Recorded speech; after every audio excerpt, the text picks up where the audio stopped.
Hello friends, Mars is direct. Are you feeling your strength coming back? Don't push too hard because the energy of temperance, Venus, and all women on Earth are about to shift retrograde on Saturday. Talk about a cosmic shift show. Keep streaming for Namaste Today Live.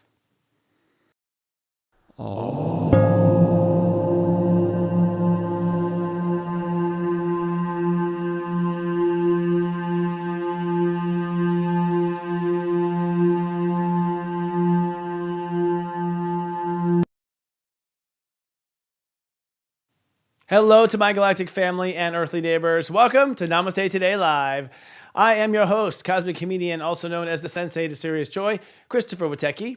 My mission is to help everyone on Earth ascend and bring some real-time realities up to a new level of what I call serious joy. We're currently streaming on Facebook, YouTube, X.com, Instagram, and even LinkedIn. If you are currently in our chat rooms, please say hello to your cosmic cousins and tell us your sun sign and where you are chatting from. It's going to be an interesting week, let me tell you. A lot of things are happening. Here are the Astro headlines. Venus stations retrograde this weekend. Expect patience, tolerance, and open-mindedness to be hibernating the next 40 days. Sounds fun. Mercury conjuncts Neptune. That's going to encrypt the signal to God to white noise, and we might even pick up alien radio stations. And the Sun will square Jupiter, a big, huge tug-of-war causing an argument between the heart and what your life was told to be. And tonight, one of our friends of the show from MINGLE is here in his second appearance. Kundalini yoga teacher Robbie Singh is giving his Kundalini take on the changes that are plaguing Earth right now. But first, let's take a look at the week's moods and your zodiac weather. Today's zodiac weather runs from Saturday, March 1st to Friday, March 7th, 2025. Your zodiac weather is sponsored by Intuitive. Are you a light worker looking to bring your message to a larger audience? We're now accepting sponsors for our weekly Zodiac Weather segment on our Namaste Today. Your ad would appear right here with a voiceover by yours truly. Ready to expand your light?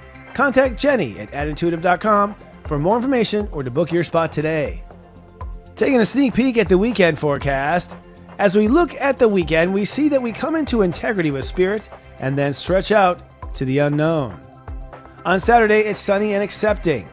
Step 11 indicates Chiron rules the day, so expect perfectionism to dwell.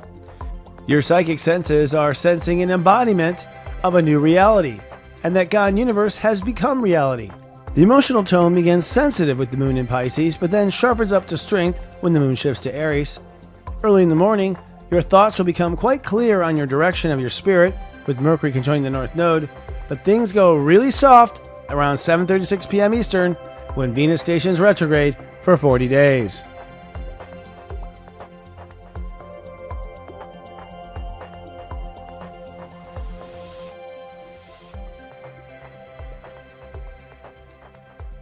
Now let's fast forward ahead to the 5-day weekday moodcast. Over the course of the week from Monday to Friday, a minor faux pas breakthrough on Monday leads to clarity on Tuesday, acceptance over Wednesday and Thursday, and by Friday, you're committing to a karmic change. Starting the week on Monday, it's sunny and navigating. Step 13 indicates that Uranus rules the day. Expect the unexpected, as a breakthrough is predicted. The moon begins in Aries, but then will solidify in Taurus, probably after the breakdown. And what you sense is a new approach to life. So buckle up, Buttercup, things are about to get bumpy. And just to make things even faster, Mercury moves into the sign Aries. Moving ahead to Taco Tuesday, sunny and realized is our prediction. Step 14 means that Mercury rules the day. This is a day where you'll be clear, intellectual, and ready to communicate. And what your Pisces energy is sensing is a unified mind. You're now thinking from a we-go perspective. And with the moon steady in Taurus, expect all of those thoughts to materialize. On Wednesday, it's sunny and shifting. Step 15 indicates that Venus rules the day, Venus retrograde that is. What you are sensing on this day is an evaluation, believing that the future is quite open for unlimited possibilities. Early in the morning, Mercury will trine Pluto, which may put an end to some self-doubt. And as the moon moves in Gemini, expect thoughts and feelings to speed up. On Thursday, it's sunny and connected. Step 16 indicates that Neptune rules the day today. What you will be sensing is that you can go beyond what is expected and have the ability to channel spiritual experiences. With the moon in Gemini, you'll be able to articulate them quite well. And then on Friday, it's cloudy and searching. Step 17, Pisces, means that Saturn rules today, giving the day an energy of seriousness. Seriously, what you are sensing is a renewal of life. It's time to commit to the direction you want life to go, but also remain mindful of your worth. And with the moon shifting into Cancer, you'll spend the evening meditating on how your feelings feel about that. And don't forget, any day this week is a good day to email Jenny at AdIntuitive.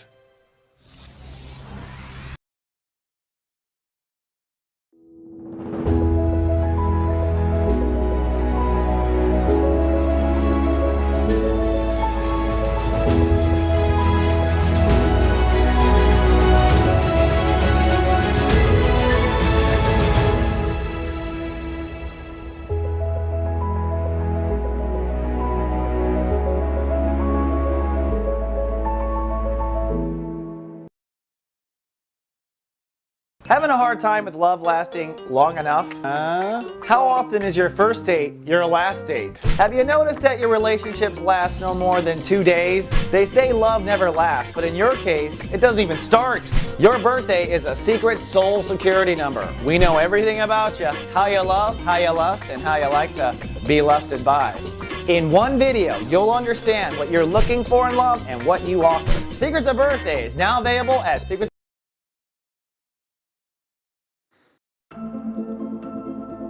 So this whole weekend of Uniting the Light would not have been possible without Crystals by Crystal. A lot of those VIP bags that are floating around are just stuffed with goodies. We appreciate your support of Uniting the Light. Thank you times a million.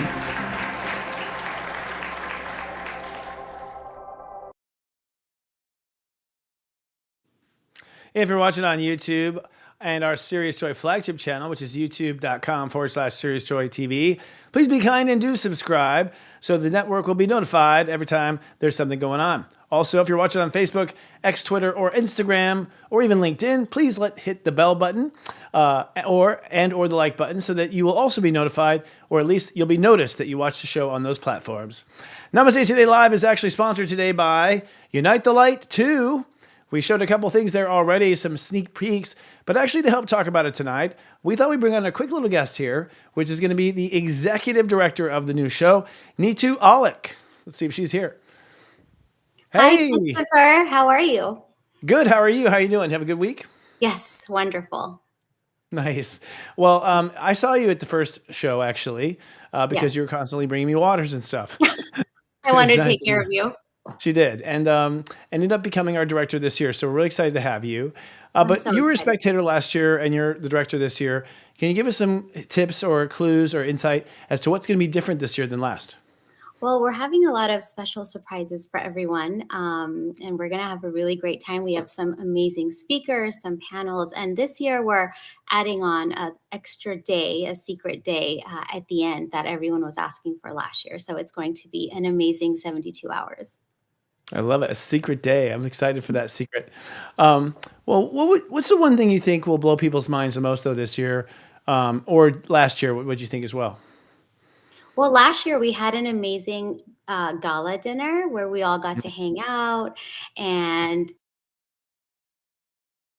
this year we're doing a little fun dinner because we're in Nashville. So why not? We're having a honky tonk supper and step mingle dinner. It's a themed dinner. We'll give you guys instructions on what to wear. It's going to be so much fun. We're going to have photo booths. You guys can hang out with your friends, and we'll have some special guests at dinner as well. And of course, our Afterglow event. It's our inaugural Afterglow event, the last day. I can't talk too much about that, but it's going to be really special. Sounds amazing. I'm excited. And, I guess, it's coming up here, this Afterglow. What do you think ultimately is going to be the most important thing for light workers? Like, why does the light worker come here, and what is the light worker? Well, a light worker is anyone that wants to make the world a better place. There's no box for a light worker. Anyone who is helping others. It doesn't just have to be someone who's doing readings. And when you get to connect with like-minded people, actually you can grow your business and you get to know more people. You really become more successful in what you're doing. Yeah, a lot of success. Actually, I've heard a lot of stories about people who are now teamed up. Yeah, and they're working together and became friends. So tickets are now on sale, correct? Yes, they're going live today, actually, I think. Yay. So I think the URL's tickets are unitethelight.love. That's Yes, unitethelight.love. Yes. Okay, great. Well, thanks, Neetu. We appreciate you coming on. Thank you. Super excited to see everyone in Nashville. It's going to be great. Bye, y'all. Yeah, Neetu's fantastic. She's a great energy and does this for a living all the time. So she's great hostess with the mostest. We're excited. We've got the website up, as she mentioned, and we do have some secrets. I mean, one thing about this year is that we are rolling things out in little waves or secrets, just because we think it makes it more fun and exciting. And also, we have some secrets once you arrive, with surprises once you arrive. And yes, Afterglow is pretty much a secret. You have to either feel your gut tells you to go or not. But it's ultimately going to be a networking event. I'll just tell you that much right now. Well, friends, we have so much going on right now. The energy, can't you feel it, man? I'm kind of exhausted. I feel like I've run a marathon. Monday through Friday just went almost like a snap finger as far as how fast it's going. So I'm feeling time speeding up. I'm feeling time slowing down at the same time. And what is that all about? We're talking about directs and Mercury. We're going to talk about directs and retrogrades here in just a minute. So let's take a look at our planets and transits.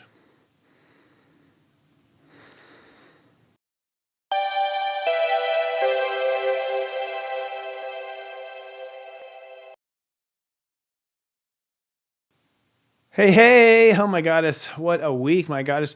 I'll tell you, the energy's gotten, intense for me anyways. It's like, for us, we had Mars station direct on Sunday.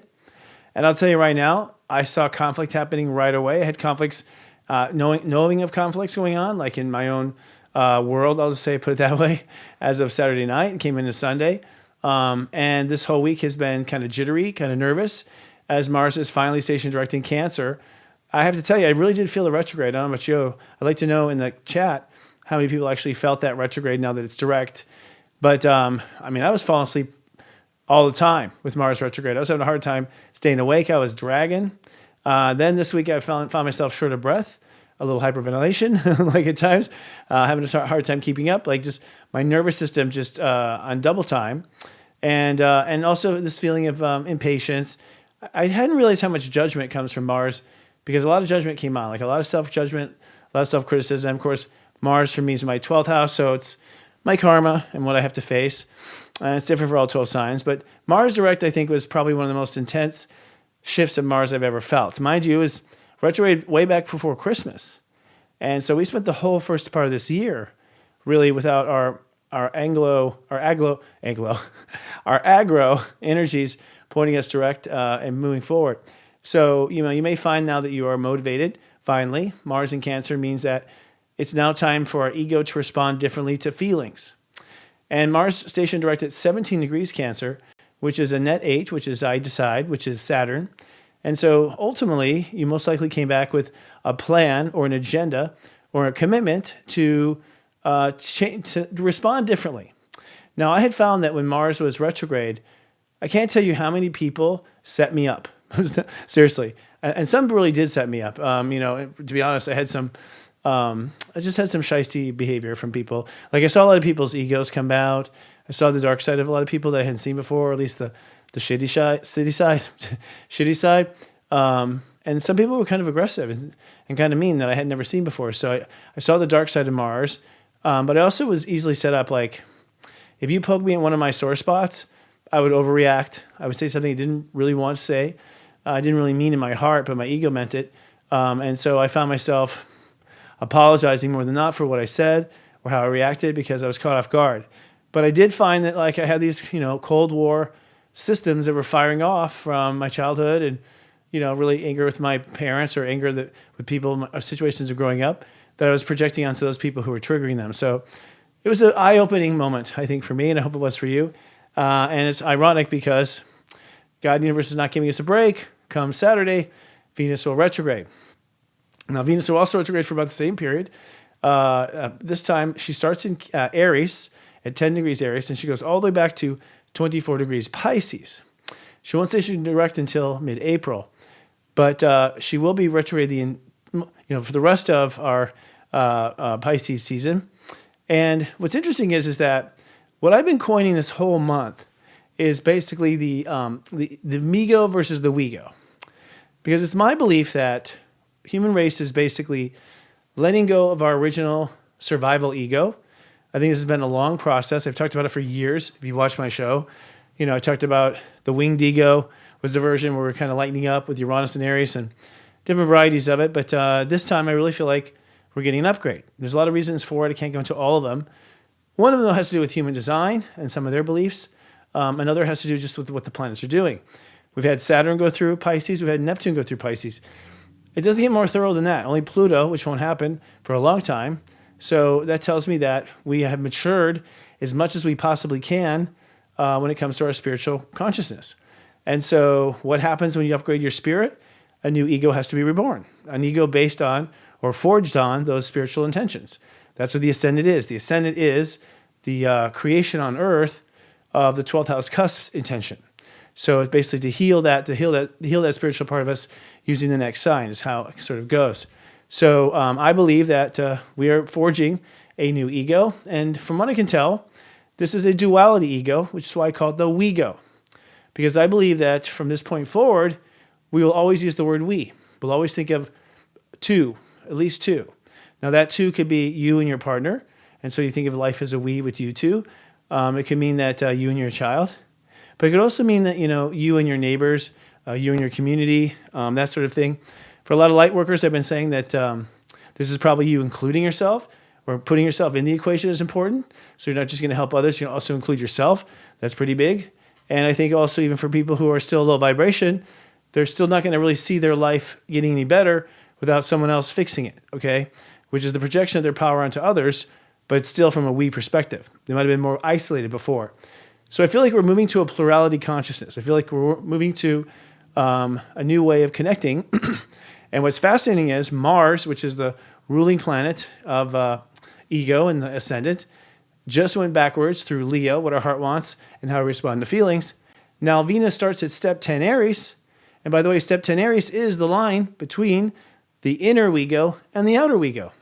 So literally we open up to new responses to ourself. I think Venus retrograde is a reprogramming or an opening up to new motives for ourselves, new motives of how to operate from ourselves. What's interesting is that Venus starts in Aries, which is her detriment, and then she moves into where she's the best in Pisces. So that's kind of an interesting dichotomy there, where she's exalted, Pisces.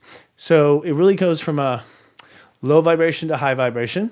And then when Venus stations direct, we'll then open up to the solutions to how we retarget our life based on having a new we-go in place or the ego out of place. And then we will move into, again, constructing that we-go when Venus goes back into Aries. So we are getting a whole construction kit. One last thing of fascination, we had the new moon, and we had, what was it, last week? Yeah, step 9. And that step 9 was a doozy too. That was last Friday, if I'm not mistaken, and last Thursday night, excuse me. And that was also a very aggro new moon.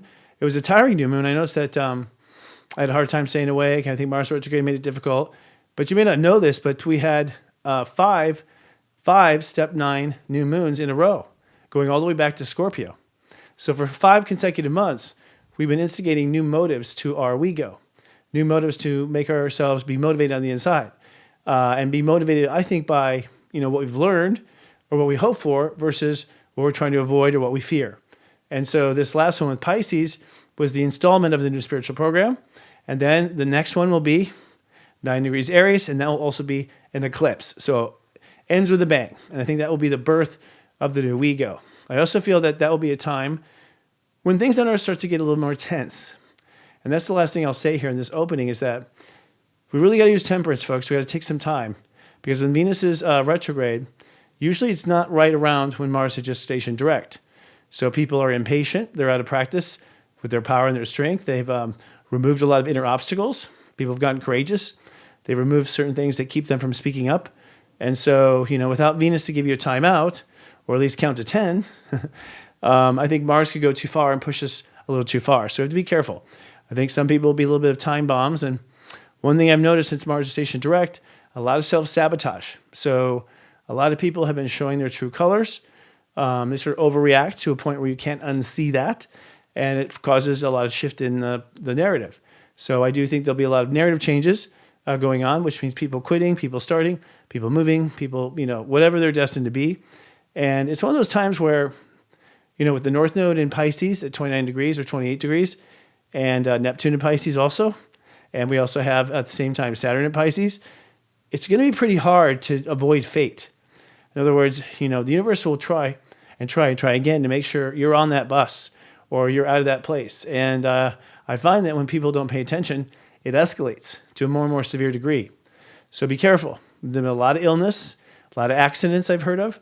Just about everyone I know has been sick at least once to where they were down for a couple of days. And I think that's part of the purge of the transformation of the me-go to the we-go. So it's intense times. But that said, I think it's good times ahead, I just have to say. Hi, everyone. It's good to see you in chat. I see Sydney there. Hello, Sydney. Thank you. And Neetu's in chat too. Thank you, Neetu. She has questions. If you have questions, she will give you answers. So take a look at the week and the planets themselves. Let's dive in a little bit. Probably the most important thing is, of course, the sun and this party in Pisces.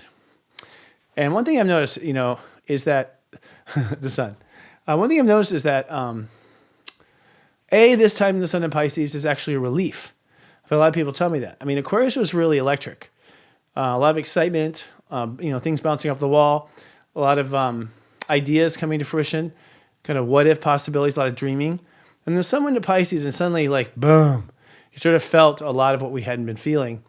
And at first it was a real bummer. I'd say those first 4 days of Pisces up to step 4, step 5 sucked, okay? Because it was just a lot of reality kind of unfolding. But then once we got past 5 and 6, I noticed things really start to even out. And I noticed also that I was really feeling a genuine peace inside.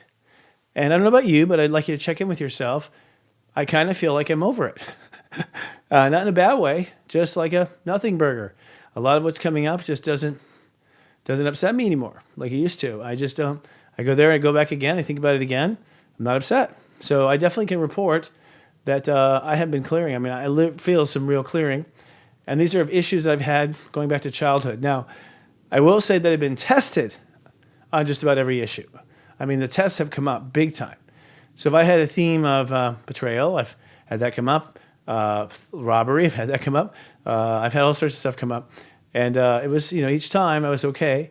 But, it was sort of like I knew it was the last time. And that's what I want to tell everyone. It's like when you think you're over an issue, it has to come back up one more time.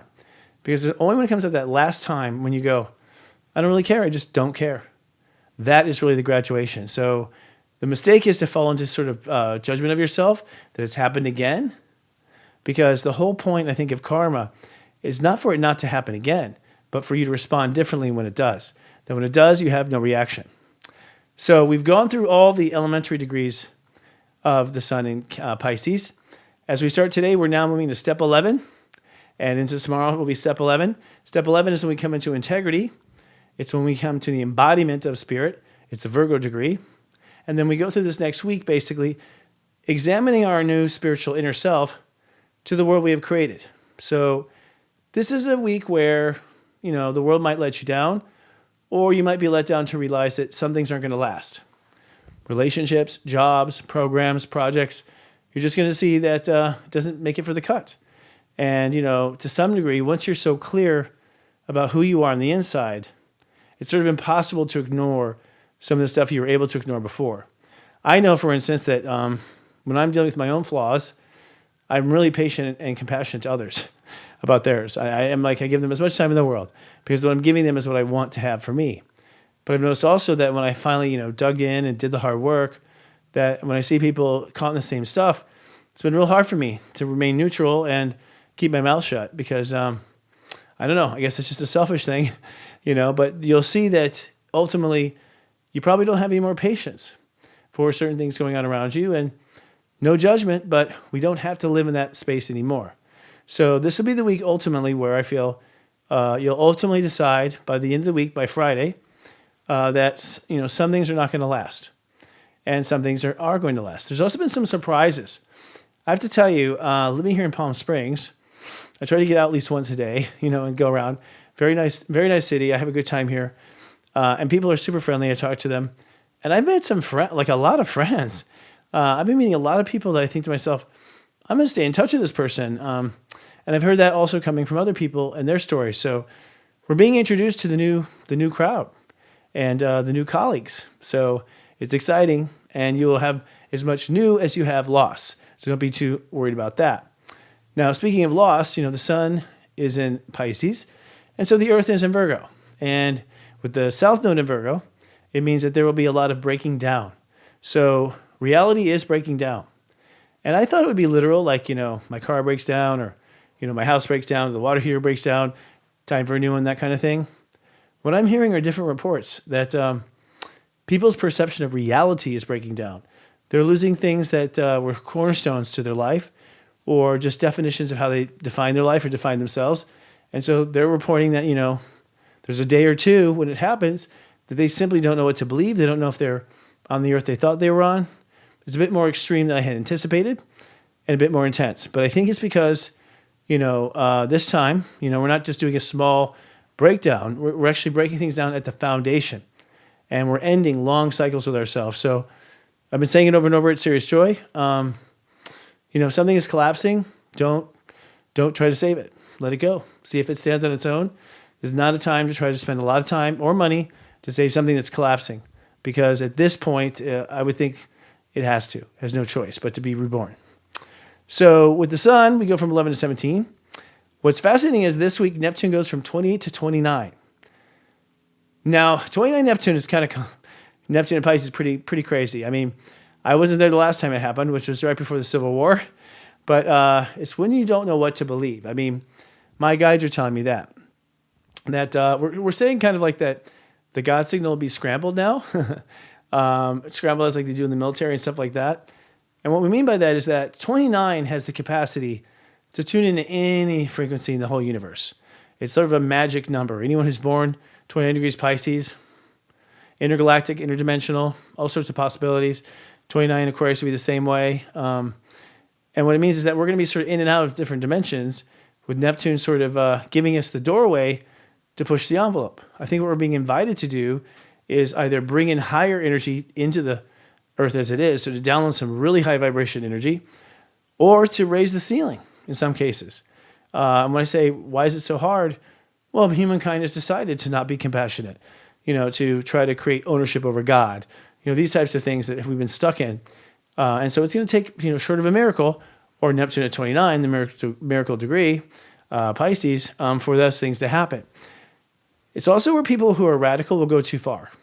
So people who are just, and I've seen a couple of people like this too, who, they're starting to feel a little delirious.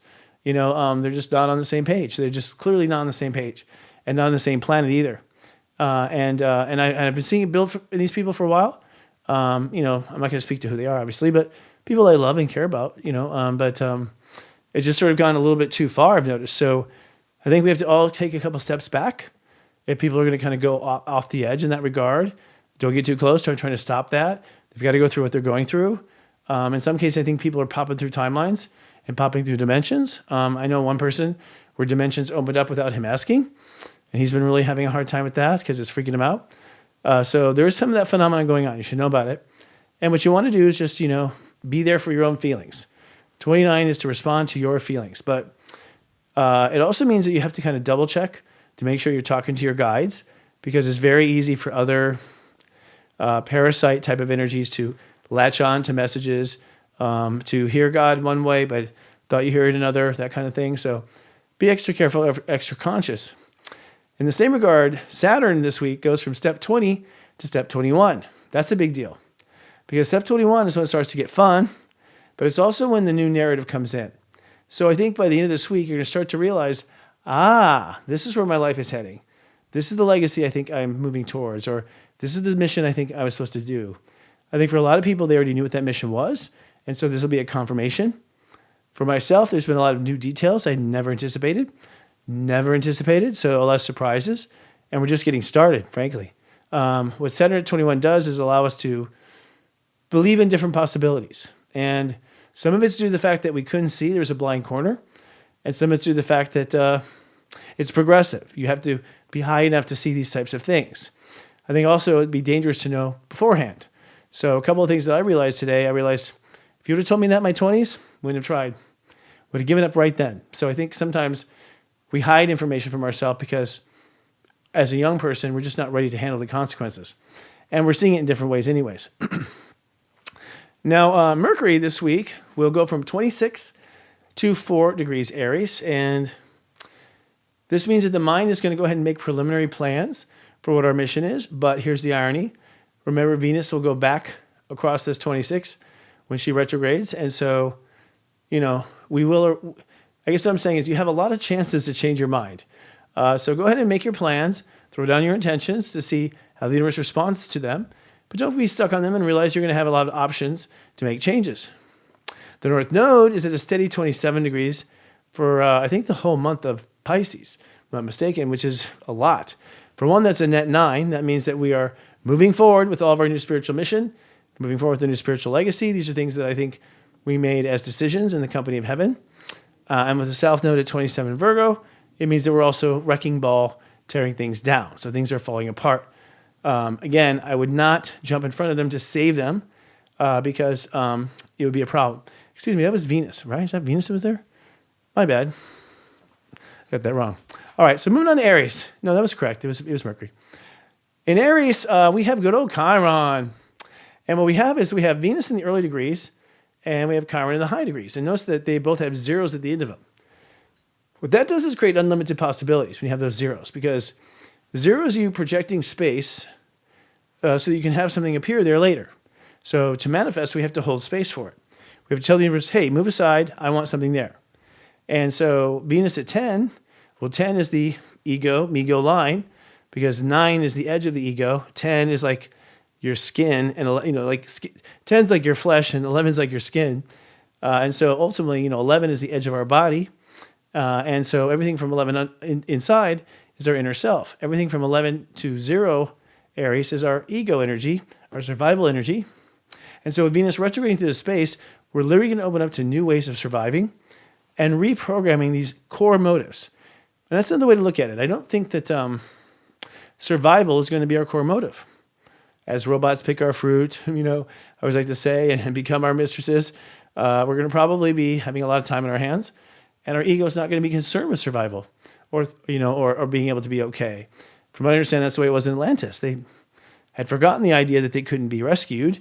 Even Atlantis had people to go rescue them if they got caught off in the wilderness. So we're kind of going back to that era. But what's interesting is Chiron at 20 is holding space for your outlook on the future. So I think it sort of works together. If you realize that you are here not to survive but to thrive, and that's the motive of your new ego, well, then Chiron's going to project a healed future where things go your way. If, however, you look at your life as a continuation of the struggle, I think Venus, Chiron at 20, will project a future where things continue to be a struggle. Now, that will be your perception. I feel that the Earth is going to get easier and easier. Not right away. I don't think in the next 2 years it'll get easier. I think it'll get harder, frankly, in the next 2 years. But after that, things do look like they're going to move up and start going upward and onward from that point forward. But the point is that whatever you determine that you're going to be a thrivalist and you're going to have a good future, that zero says you have to protect that. Protecting it means that you don't let your thoughts get in the way. You don't let your own old feelings get in the way. You don't let your family get in the way. You don't let anything interfere with that energy. Part of the transformation is you have to really concentrate on the change and stay focused on how you're supposed to change. And when it comes to Aries, that means behavior, acting out. How you respond is how you put it into motion. So just holding space, at least counting to 10, will do you a lot of good, especially with Venus retrograde. All right, moving on to Gemini. Jupiter in Gemini has moved to step 12. This is a Grandmaster step for Jupiter, which means that we are officially writing new code, what I like to call thoughtware. And we are writing new code about how we believe life is going to go. I've been saying this a lot at SeriesJoy.com, our mothership and our service, because I don't think our mind has any idea of what's next. I don't think our mind could have any idea. I don't think our mind has any memories from past lives of what's about to happen. What's about to happen has never happened ever in the history of Earth. Even Atlantis, from what I understand, was installed. I mean, they had alien technology that came right away. They didn't have to start in camps and, with log cabins and all that sort of thing. They just showed up, apparently. There were babies born, genetically altered, and the human race just came out of like this high technology of the aliens. It's allegedly. So we've never pulled ourselves up by our bootstraps. Literally, we've never brought ourselves from low vibration to high. And so we have to really just explore it by the nature of step 12. What your heart, step 1, feels is true is what you ought to pursue. If your heart has any doubts or hesitations or pulls back, well, then pause. Pause until you see the evidence you're looking for. And, it's kind of like putting on a blindfold and just letting yourself kind of cruise through the moment. I think those who are successful will go with what their heart feels. Those who get held up or make mistakes or have a hard time getting past certain obstacles probably were trying to calculate with the mind, which has no data to work with. Now, looking at the moon. We are coming off of a new moon in Pisces, and we're still feeling it, God knows. Energetically, we'll still feel it for the next 2 days. Today felt kind of a hangover a little bit. I felt a lot of the concerns come up because as soon as we hit step 9, we're like, yes, I'm there. Then we started to feel, well, here's life. It's not there. And here's that relationship. It's not there. And here's this. It's there, but you're not there. That kind of thing. So the moon has been exposing, the issues we have to work on for the rest of transit. Come Saturday night, the moon will move into Aries. And that's a good thing because you're going to feel strong. You're going to feel the new we goat coming online. And I would say, Sunday, Monday, Saturday, Sunday, Monday, when the moon's in Aries, a lot of it is a tug of war between the old part of you wanting to act out and the new part of you wanting to act for within. So I think we get back and forth about who to stand up for. And the answer is enlightenment is based on you first and acting on and responding for you first. And if you have enough time for you, you'll have enough energy and resources for others. So give it a try. I think the only thing that'll be negative is with Mars now direct and the moon in Aries, this could be a very tense weekend. There could be some violence and there could be some conflicts in the world too of areas where people are not wanting to change. So that's a possibility to say the least. Now let's move on to Cancer, shall we? Oh wait, hold on. I didn't finish the moons. Sorry. My bad. I was thinking about Cancer. So after we hit that conflict, we do have some smooth sailing, I believe, on Monday night, Tuesday, and Wednesday. I'm not just saying that because I'm a Taurus. I'm saying that because Taurus energy is really mellowed out now, and the bulls are happier. Uranus is in the high degrees, 23 and 24 this month. And so the moon in Taurus now gives us fertility. It allows us to really manifest, plant seeds. I think it'll feel a lot like spring is here, even though it's not. And I think that your best days are from Monday night to Wednesday morning to get some things done, to do business, to manifest and whatnot, and you should. Then when the moon goes into Gemini Wednesday night, I think things will get kind of more serious. Things will bounce back and forth. People will say things that they don't mean but need to say. And so we kind of have fighting words from Wednesday night all the way to Friday night when people realize that it's just not going to work with a lot of couples, situations, and whatnot. So I would say do your best to know what you want over the weekend because it's going to be forced to the table. There's no avoiding stuff. People are going to have to speak their chest. And because Jupiter's at 12, it's demanding that we now live in our truth, which is what our heart feels, once again. Okay, now let's go back to Mars. Mars is stationed at 17 degrees all week long. And the important thing here is how we respond. We just recorded the Mega Monthlies with Robbie Hunt and got them done. We had a lot to go forward with this month. And we talked about Mars direct over and over again.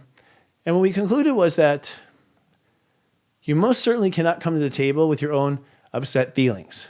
You have to make sure you know how you feel, where the line is, what you're willing to do and not willing to do, and have all that sort of in place before you go draw a line with someone else. Because you don't want to give them the weapon or the excuse for retaliation or disrespect or not listening. You have to remove yourself from the equation, remove your own emotions from the equation. And so I believe it's time now to create a karma-free reaction. And I think that for some people who are reactionary, like myself, very reactionary, you'll be tested. People will test and push your buttons. I've had it happen already, where you're pushed to a point where you snap. And the reason why you snap is because Mars is in that space, but also you've had resentment there. You've had feelings you weren't talking about, feelings you never healed. And so they hit you right in that sore spot and pop. it lets go, and it creates maybe a chain reaction, people upset, etc. So just make sure your heart and soul, 17, your heart and your soul are both in alignment with what you're about to do, and then follow through with as much grace as you can. All right, moving on to Aquarius. Pluto. Pluto moves from step 2 to step 3. And this is fascinating because Robbie and I talked about this in the Mega Monthlies. 2 is all about protecting your feelings and not letting yourself get too rattled. Well, I failed that. I'll tell you right now. I'm having a hard time with it. I'm not like melting down, but I just don't have the skin anymore for it, So, but I do notice that when I say, okay, I don't want to feel this way anymore, I've got to keep this vibe. I notice that things have been happening. People get removed, situations happen, and a lot of people hang themselves. Not literally, of course, but they do something in front of you that you just was the evidence you're looking for. And so once you have that, you don't have to question what you're feeling. You can honor it. So with Pluto moving to step 3 now, this is going to be a wonky time, because now is going to be the time where, especially those who have ancient civilization histories, you know what you believe, but you don't know why you believe it, and you can't prove it to anyone. So we're moving into a territory where we have this belief about ourselves that we probably haven't been able to tell people, because it's probably pretty wacky. At least mine is. And so right now it's very important that you don't get talked out of that. So if you're here, you're here to believe that you're going to reinvent gasoline engines, and you come from a poor family and you don't know how to engineer anything, stick to that belief, protect it. It's very important that you protect that belief in yourself. You don't let anyone talk you out of it. You don't let yourself get classified in a group or in a situation that's not really you. And you also don't let yourself talk yourself out of it. It's very important that we keep our core beliefs, especially for those who call themselves leaders and leaders of light, because this is kind of a test right now. Right now, the leaders of light are coming into their power and coming into their awareness. There'll be a time where you're hopefully in your power, and you'll be up against the real resistance of people trying to convince you you're wrong or ruin you or, perhaps play dirty. Anything's possible. And so in that moment, you have to have a belief in yourself that is unwavering. So if you find yourself being tested by people, it's actually just preparing you for that moment. And I think there will be that moment. There always is in any Pluto transit, but especially we had that problem in the American Revolution the last time Pluto was in this space. So time to hold on to that belief and not let go. Now Uranus, the ruler of Aquarius, Uranus is at step 23 this week, but direct. And so this means we're formulating plans for what we intend to manifest. And 23 nets to a 5, so that means that this will come to a new mindset. So expect a lot of titles, expect a lot of completions, a lot of projects to come to an understanding. And we'll move to step 24 this month, which means we're going to ratify that into our heart. So, as far as your plans for abundance, manifestation, magic, things like that, Uranus is showing not many changes ahead. If you agree with who you are, if you agree with your new we go, then it's time that we get going, all right? And of course, Uranus is the ruling planet of community and of Aquarius. So there's a lot of community building happening right now. And when I say community building, I mean literally people. I talked to one person this week who is building an off-grid community in the middle of the forest somewhere, and they're just starting to do it now. So I myself won't do that, but I'll come visit just because I like some of the things in life that Tauruses do. But the point is I'm building community too. I mean, Unite the Light is community, this is community, and we're building others. So it's time to build that community, time to envision it, and time to accept what the consequences or cost will be. And then lastly, Black Moon Lilith in Libra. She is at step 27, Libra. Step 27 is Ms. Harris, actually. She's a 27 Libra who ran for president. 27 Libra is a warrior, energy-wise.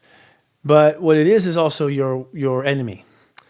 And that means that Black Moon Lilith has the idea of having enemies, having people that want to destroy you. So anything that nearly destroyed you, anyone that tried to destroy you, any relationship that nearly destroyed you, there will be a lot of resonating fears this week about that happening again, or what if it happened with somebody different, or if that person, did it again. And what that is actually the universe trying to get you to release that fear, because you have something or someone to replace that 27 energy in your life. You have someone to replace it who will stand there safe for you or who will fight for you. They're a warrior, but they're on your side. But the only way around that is to be avoiding conflict. Because I think the Liliths, if you will, the ones playing that role in your life, will probably try to start a conflict. And because it's Libra, our first gut reaction will be to try to bring neutrality to it. But really, that's the test and the failure. You can't bring neutrality to another person's anger, but you can bring neutrality to you in the face of that person. So some real practice here. This is like people trying to start bar fights and walking away. It's going to be some intensity like that. But what's important is that you feel and you sense the right way to go. All right. Looks like we lost the connection. We didn't. It says we did.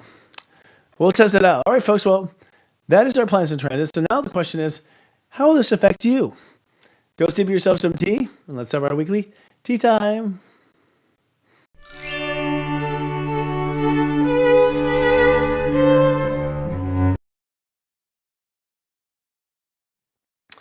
All right, welcome to tea time, y'all. This is now called Soul Horoscopes. We're kind of back and forth. It's like me go, we go with our own show. And I'm real excited. We're building a new show from ground up. But it's going to have the elements you love and things you never thought of. So we're evolving ourselves at Serious Joy, and we're having a good time at doing it. I will say, everyone, too, you don't have to do this alone. SeriousJoy.com. Well, I built the most amazing team in the world with the best software. And as far as I'm concerned, the most hard-hitting astrology and predictions you'll ever have. I don't know any site that is so accurate as us.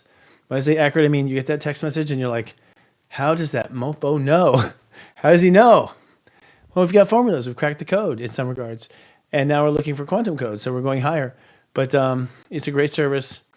And it's all, we've written 9 years of service there in the can. So first 9 years are all written by me, pretty much 8 years of the text messages you get. So you're being coached by me based on your astrology. Give it a try.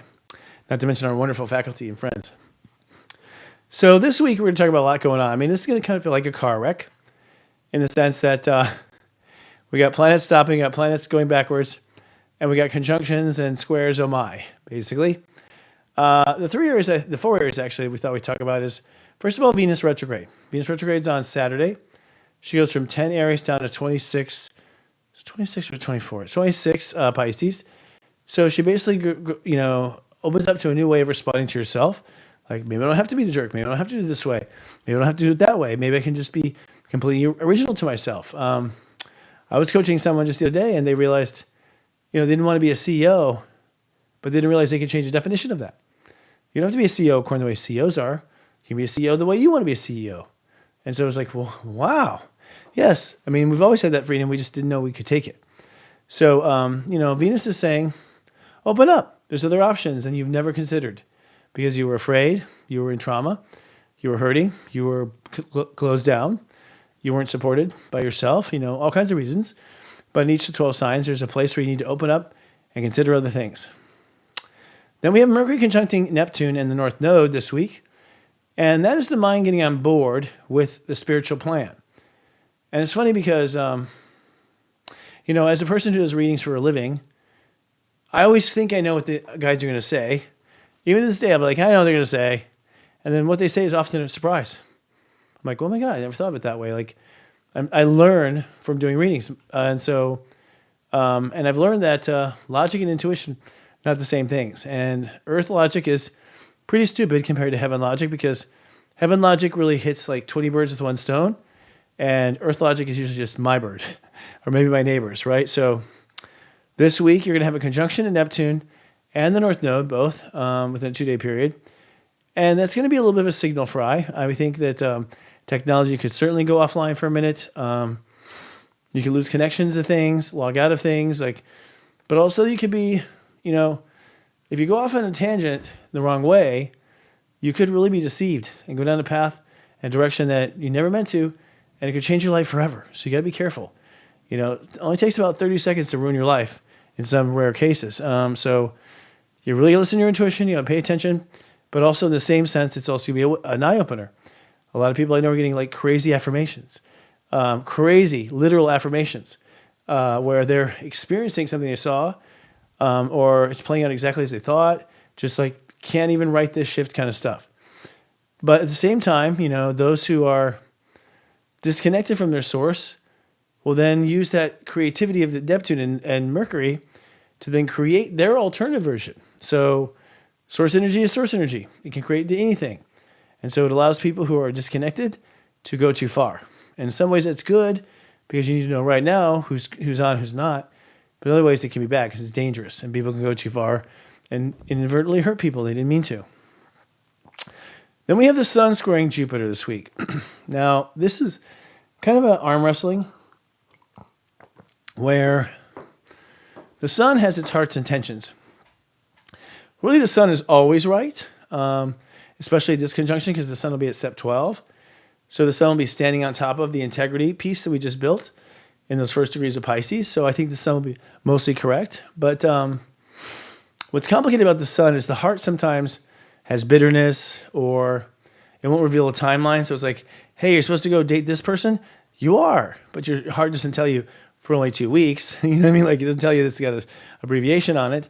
So the heart's always right, but sometimes it's hard to really see exactly where the heart is. Now Jupiter, on the other hand, has already retrograded through the space. And so the conflict there would be that if what you believe is based on your mind and what your mind has learned, might be right, might be wrong. We don't know.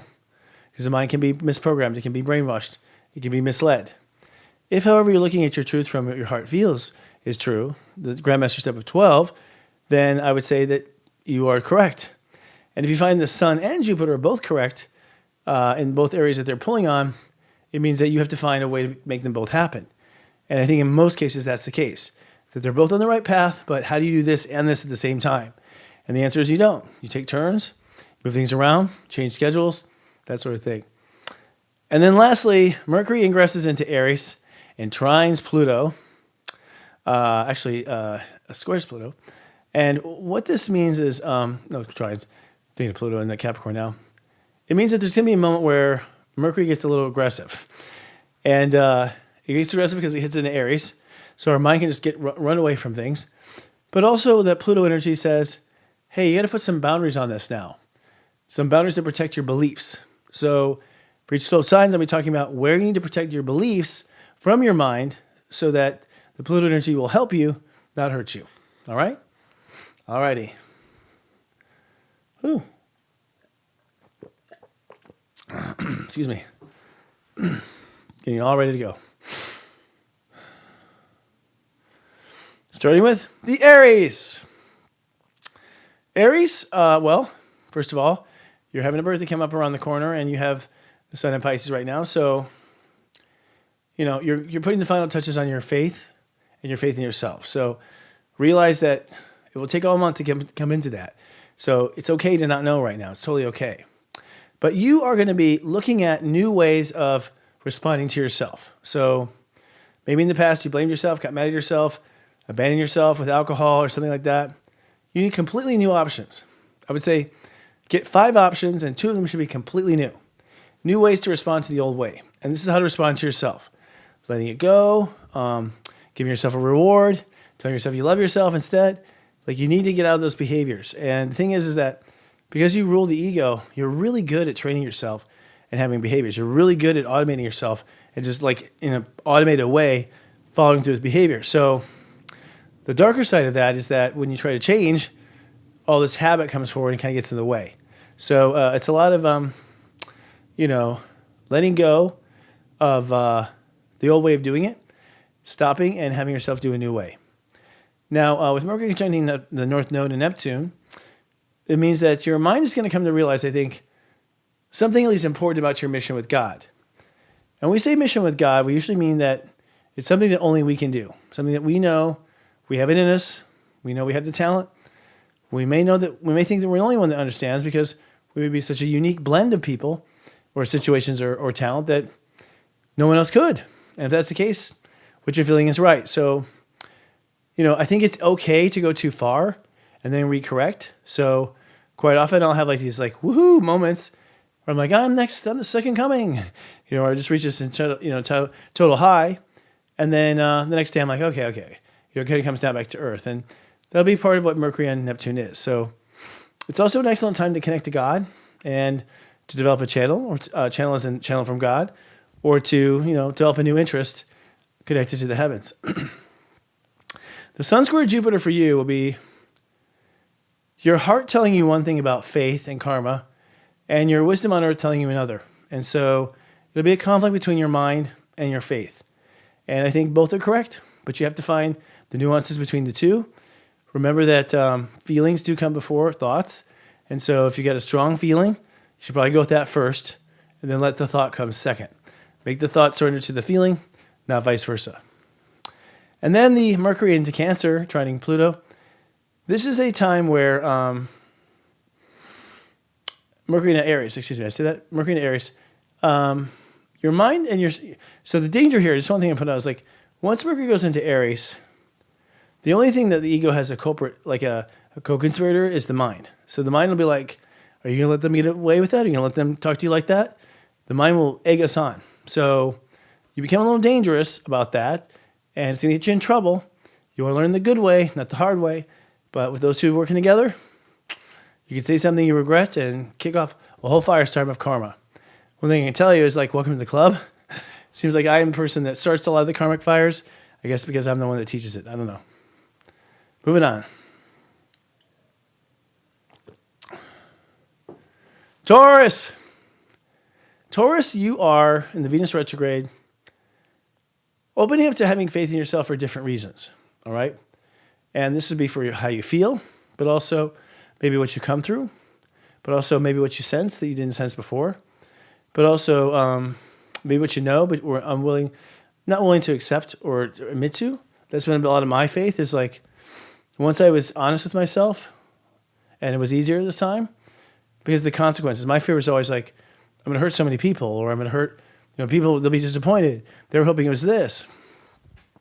And so a lot of times I would hold off on really accepting the truth, and then therefore having faith in myself, because I just was trying to keep pain from happening. So, it's time to open up and accept your truth. And as soon as you do, you'll start to open up and accept your faith in yourself. And then your faith in life will then begin to open as well. Now, Mercury conjuncting Neptune in the North Node means that it's now time to make a commitment, as you probably know, to who you are in the world now. What is your new image? What is your new role? And that new role, I have to say, is personally chosen.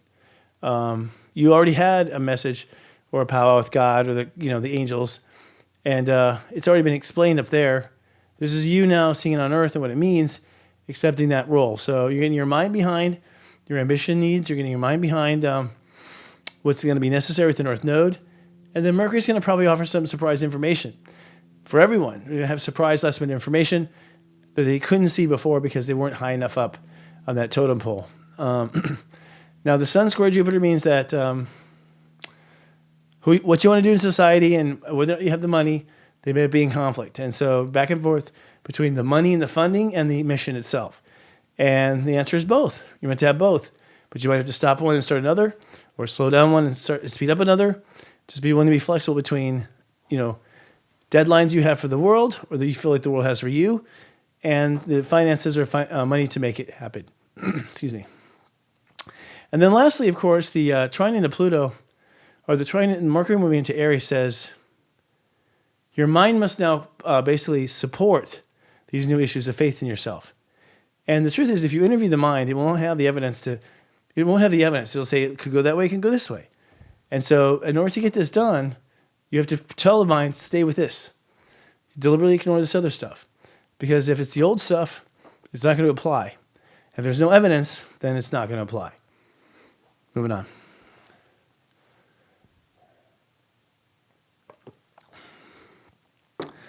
Geminis! Sweet Geminis. You are going to open up to a new version you have to be of yourself in public. To you. Okay? So this isn't to anyone else. This is who you have to be to you. Okay? A lot of people are jerks to themselves in public. They throw themselves under the bus. They put themselves in situations they don't want to be in. They sign up for stuff they don't want to sign up for because their mom made them do it, or their dad, or that sort of thing. And so you have to now be your friend. If you can't be your friend when you're in public to you, no one else will be. So it's going to be a lonely path if you choose to side with others instead of yourself in those critical moments. Okay, but I think you're going to take apart those parts of yourself that were living for someone else or living to get someone else's approval. And what you're going to be left with when Venus goes direct there in that space is you're really to be authentic and your truest self in the world, which is great.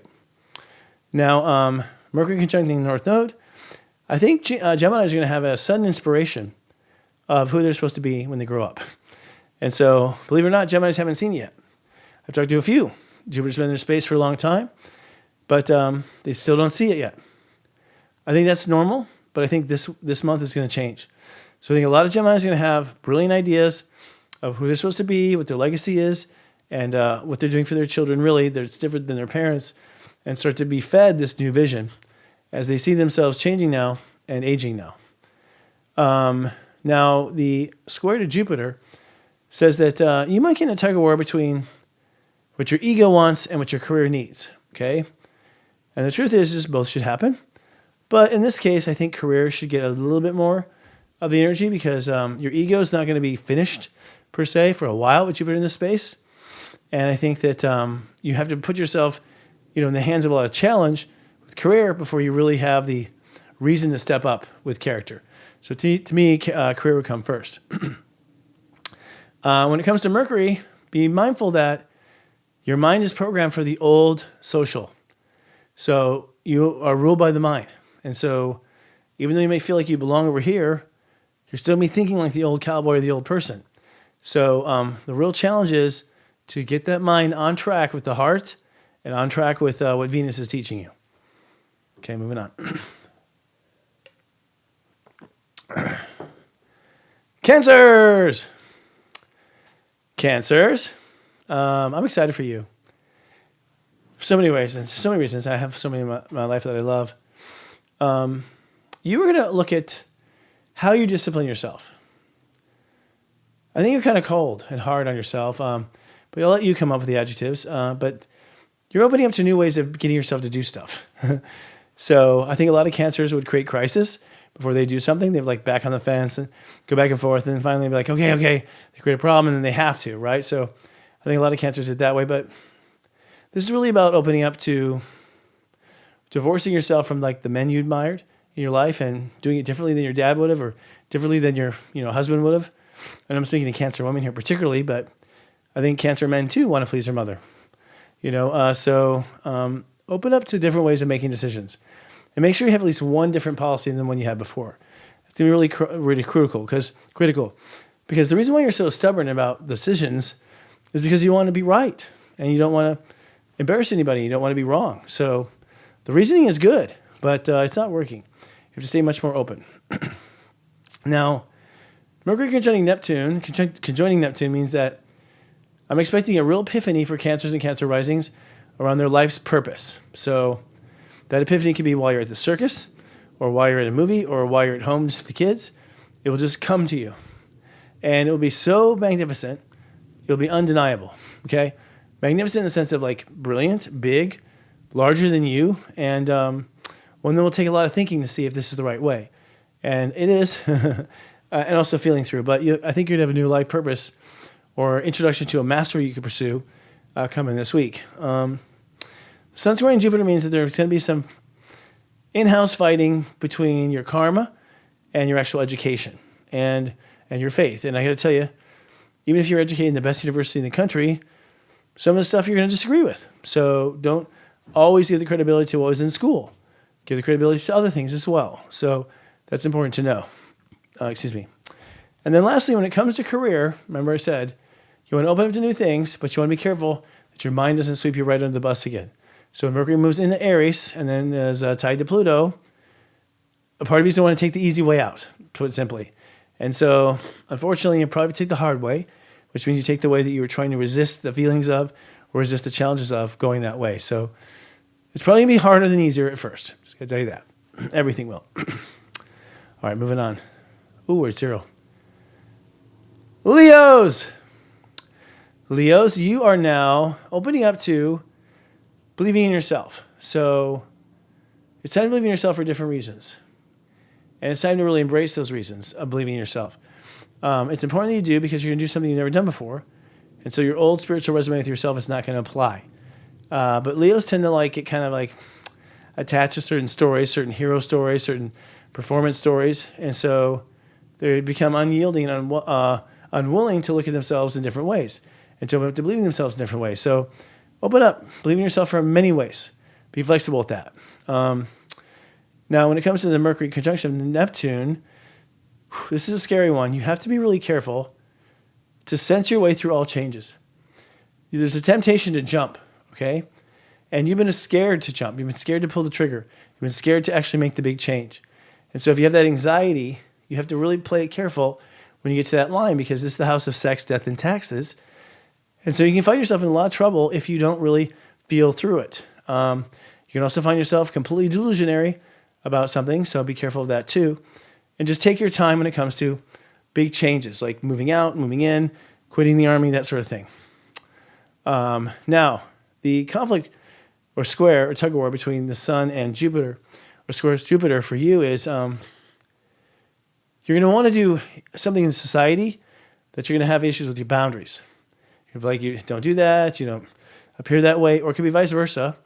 Your boundaries want something that society wouldn't necessarily accept or consider cool.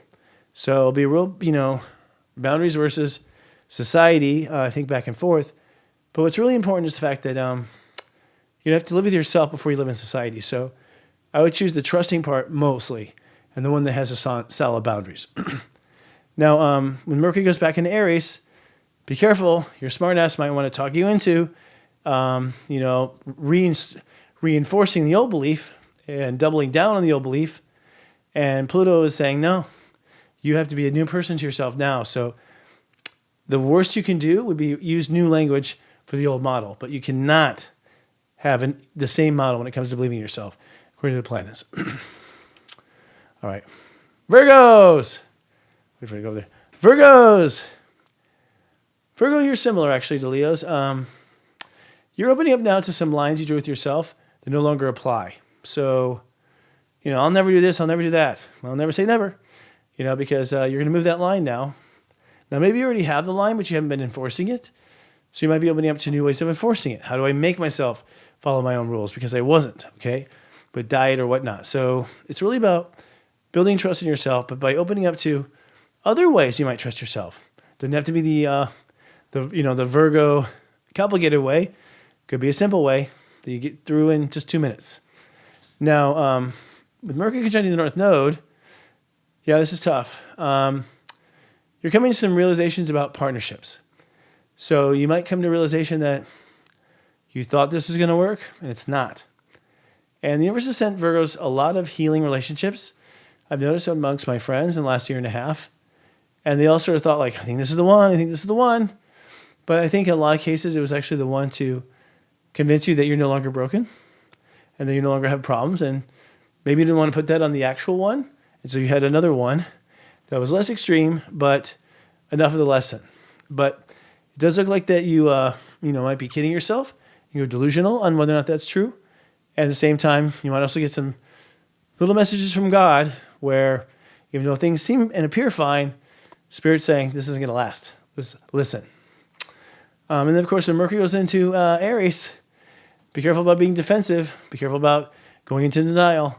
And remember that that part of Aries opposes your self-worth and opposes your ability to make money. So literally, if a Virgo lies to themselves, they're going to have money problems. It's just that simple. Libras. Libras, you are, of course, looking at your mirage, how you treat yourself, So I was talking to Libras today, actually, in one of our products, and I was just saying, it's like, unfortunately, all the partnership stuff you've had, all the problems you've had, was because on the inside, you've always treated yourself that way. You've always treated yourself kind of poorly. And you had noble causes, but if you treat yourself poorly, you'll draw on people who treat you poorly. So Libras are opening up to drawing new lines to themselves and making new vows to themselves. They'll make it easier to make vows to others and will exclude the ones who would have broken the vows and only bring in potentials who will not. So it's a real look at themselves in the mirror for Libras. The conjunction to Neptune, be careful about going too far in the public. I just got a vision of someone. That's a dark vision. I just had a vision of someone going over a cliff, so be careful.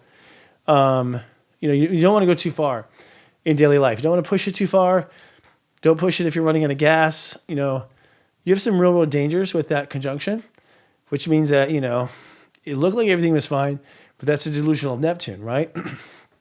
Or you thought you had gas, but then suddenly you hit the little thing. It turns out the gas was stuck. It's actually on empty. So just don't take any silly risks. But and in the same sense, I think Libras are going to be introduced to the type of life they're supposed to live. So look for that scrambled message from God. It's coming in any second now.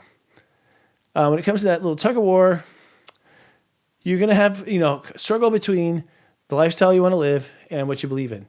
And so you may not know how, when it comes to how you want to live, you may not know what to believe. And when it comes to what you believe, you may not know how to make a lifestyle around it. So we're kind of at that cult time. And you have to work it out. So you come to work out for humankind. And then lastly, when it comes to marriage and partnership, and when it comes to thinking about stuff, you can't let your mind go backwards based on what you promised your partners or what you know is true in your partnerships or what your marriage is like. You cannot go back just because you're married to someone and committed.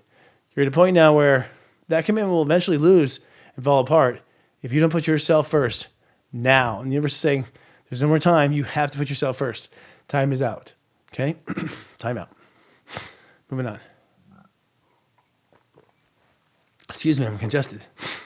Scorpios. Scorpio, you are... Life doesn't have to be hard, Scorpio. It doesn't have to be hard. And somewhere you decided that so was the case. And I think it's because of your childhood. I think it's because of the way you chose to grow up, the way you chose the families you chose. I think a lot of you are very militant and in the military. And so you were hard on your bodies. And you thought life was hard. And only the weak are the ones who are going to fall behind. So you just got tough on yourself and tough on your body.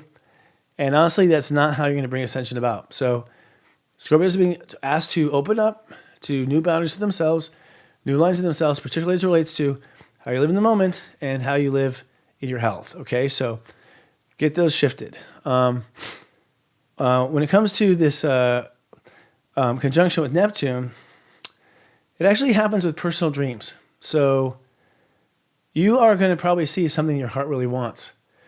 And then you're going to see something else that your heart wants and something else that your heart wants. And obviously your heart probably can't have all three. It could, it'll just slow it down. But be careful of just taking the fantasy too far, okay? The signs might be there, but it doesn't mean it's going to fire or happen. You want to trust but verify, as most of my Scorpios say, especially around personal dreams. Now, what I can tell you is that personal dreams will happen, and you will have probably all of what you're looking for, but there's a possibility of just going a little too far, so be careful. And then Mercury, when it moves into Aries, you want to be careful about what you sign yourself up for. Part of you is ready to have the high life, okay? Which means you want to be in retirement, or you want to be at the head of the class, or you want to be, one of the generals that's retiring. But be careful. It has to do with that, how you feel in the moment. So don't sign yourself up for something you can't cash, and go with how you feel and what you believe, because you might want to be a part of something if shifted to the fan, and you'd regret it later that you made the vow now. So let's not set ourselves up for success or just for failure or disappointment in ourselves. Let's keep our options open. All right. We're almost there. Excuse me. Sagittarians. I met some wonderful Sagittarians the last couple of days. I just want to say. The way you open up to your inner child is harsh, okay? Harsh. I know Sagittarians that will take a cold shower and then make themselves go to work without coffee. Oh my God, how do you do that? It's kind of harsh. I think you're kind of mean sometimes to your inner child, and so it's time to open up to your inner child differently. I know, if you don't know how to do it, just ask yourself what you wish your parents would have done, and do that, okay? So you could say that they're softening up, opening up to a more softer side. The divine feminine is what's helping you with that. And so be honest with your heart. Be open with your heart. And, if your heart wants something, don't say no. Say, yes, you can have it. What else do you want? And just keep the conversation going. All right? You don't want to say no to the heart right now. You can say time out, or daddy will do it later, but I'm going to give it to you. And sometimes the silly, if something really big, it wears off. But most of the time, it's something you are going to have. And you'd be surprised a couple of years later, you pull it off. The conjunction of Pisces could be some sort of delusion about emotional security. So be careful to really feel things out if you're making home changes or family changes.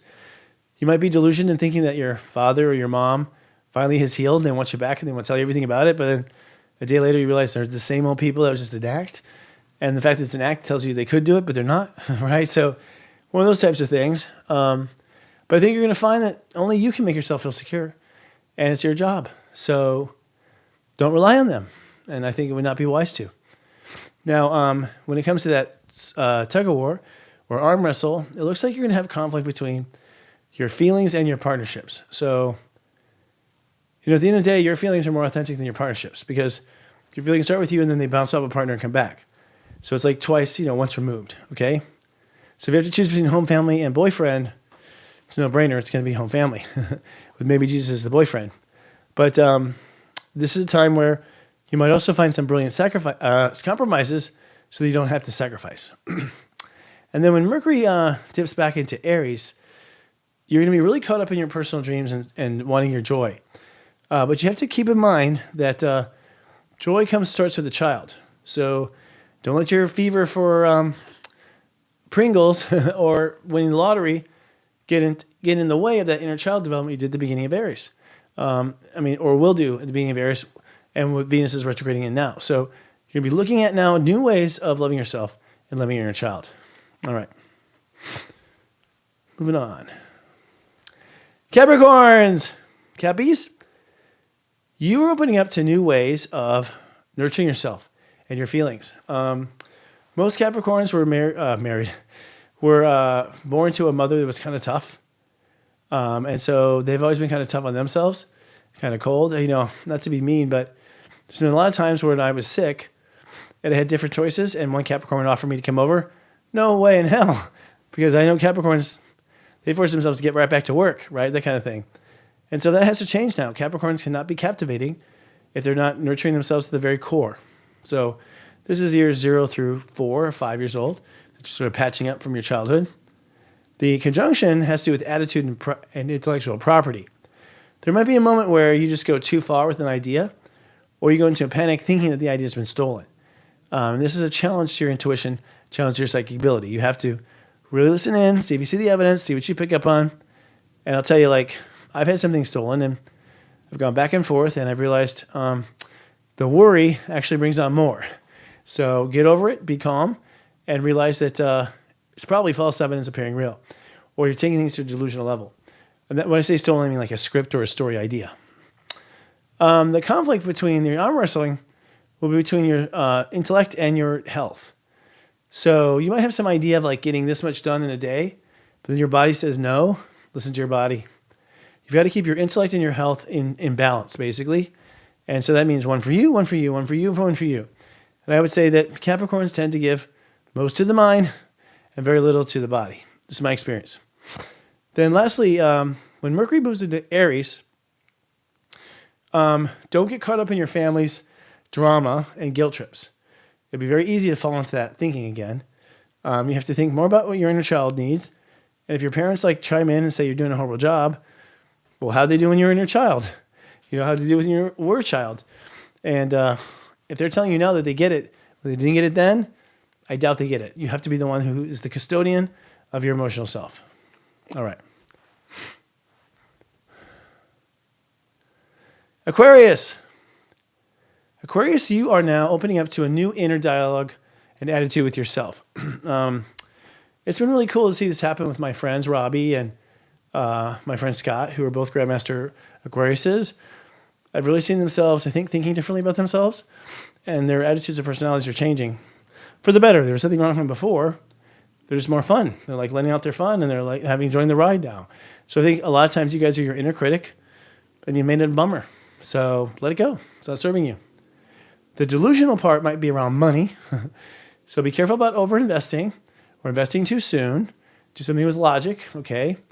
You could be overshooting as far as what the potential is, or you could be undershooting and you're just going to say, there's a huge market. You need to pay attention to it. One thing with Pisces is Aquariuses are meant to make money now, and be abundant. So don't worry about that. It's going to happen. It's your fate. It's your karma.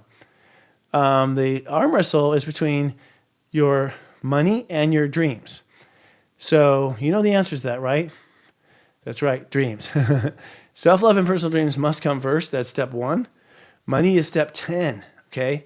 So I manifest is step 10. I love myself is step 1. So a lot of tests, and most of them won't be that you are, shallow or, putting your money in the wrong things. Mostly be that, your heart wants something and you take the job over that, you choose money over your heart. That's most likely. And then lastly, I'll say,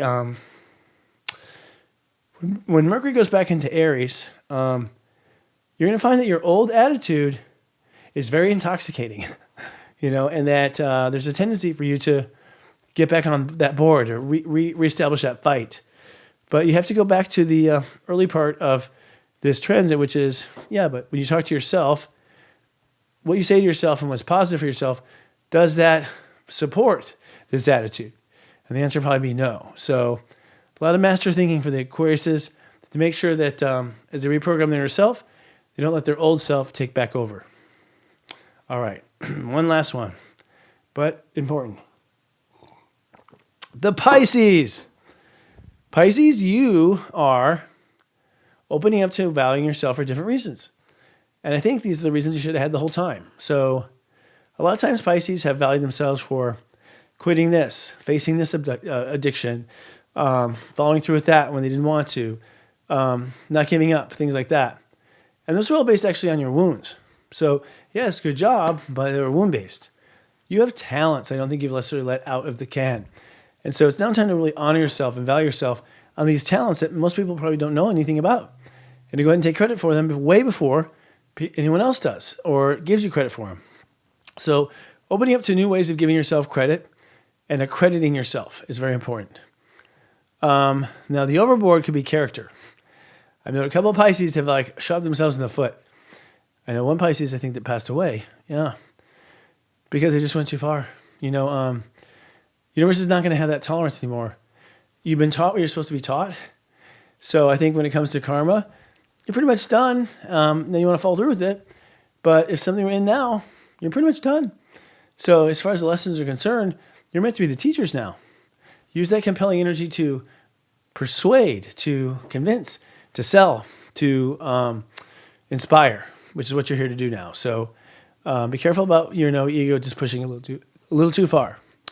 The arm wrestling is between your ego and your family. And so you're going to find that you have to find a balance. Feeling good is important, and expressing yourself in new ways is important. But if expressing yourself ends up making you feel bad, you didn't do it right. And if, having a new home keeps you from feeling strong and independent, you haven't done it right. So it's a balance between the two. And then lastly, when Mercury comes back into Aries, it's going to ask questions about money, big money. And you have to be careful that you only go down that path if your self-worth supports it. So if you don't really have the confidence, it's like winning the lottery, give you all the money. And people go, I'm going to open up a mall. Well, do you have the confidence to do that? I know you have the money, okay? So I think you're going to find that you have to strike a balance and get to the core of what you value and then find that line that leads directly to the big money. But I do think for Pisces, it's time for the big money. So congratulations. We've watched you suffering for some time now. All right, that's all we have for our soul horoscopes. But we have a lovely part of this show coming up here around the corner. When I come back after this little break, we have Robbie Singh here to talk about the nature of reality and where we are now through the eyes of Kundalini. Keep streaming. Today's Zodiac weather runs from Saturday, March 1st to Friday, March 7th, 2025. Your Zodiac weather is sponsored by Intuitive. Are you a light worker looking to bring your message to a larger audience? We're now accepting sponsors for our weekly Zodiac weather segment on our Namaste Today. Your ad would appear right here with a voiceover by yours truly. Ready to expand your light? Contact Jenny at adintuitive.com for more information or to book your spot today. Taking a sneak peek at the weekend forecast. As we look at the weekend, we see that we come into integrity with spirit and then stretch out to the unknown. On Saturday, it's sunny and accepting. Step 11 indicates Chiron rules the day, so expect perfectionism to dwell. Your psychic senses are sensing an embodiment of a new reality, and that God universe has become reality. The emotional tone begins sensitive with the moon in Pisces, but then sharpens up to strength when the moon shifts to Aries. Early in the morning, your thoughts will become quite clear on your direction of your spirit, with Mercury conjoining the North Node, but things go really soft around 7:36 p.m. Eastern when Venus stations retrograde for 40 days.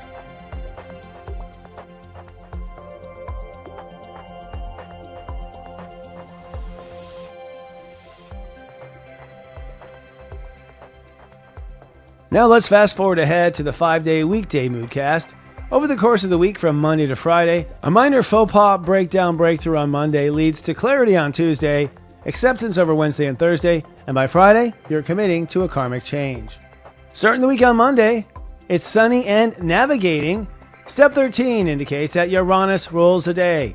Expect the unexpected, as a breakthrough is predicted. The moon begins in Aries, but then will solidify in Taurus, probably after the breakdown. And what you sense is a new approach to life. So buckle up, Buttercup, things are about to get bumpy. And just to make things even faster, Mercury moves into the sign Aries. Moving ahead to Taco Tuesday, sunny and realized is our prediction. Step 14 means that Mercury rules the day. This is a day where you'll be clear, intellectual, and ready to communicate. And what your Pisces energy is sensing is a unified mind. You're now thinking from a we-go perspective. And with the moon steady in Taurus, expect all of those thoughts to materialize. On Wednesday, it's sunny and shifting. Step 15 indicates that Venus rules the day, Venus retrograde that is. What you are sensing on this day is an evaluation, believing that the future is quite open for unlimited possibilities.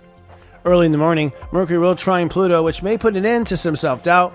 And as the moon moves in Gemini, expect thoughts and feelings to speed up. On Thursday, it's sunny and connected. Step 16 indicates that Neptune rules the day today. What you will be sensing is that you can go beyond what is expected and have the ability to channel spiritual experiences. With the moon in Gemini, you'll be able to articulate them quite well. And then on Friday, it's cloudy and searching. Step 17 Pisces means that Saturn rules the day, giving the day an energy of seriousness. Seriously, what you are sensing is a renewal of life. It's time to commit to the direction you want life to go, but also remain mindful of your worth. And with the moon shifting into Cancer, you'll spend the evening meditating on how your feelings feel about that. And don't forget, any day this week is a good day to email Jenny at AdIntuitive.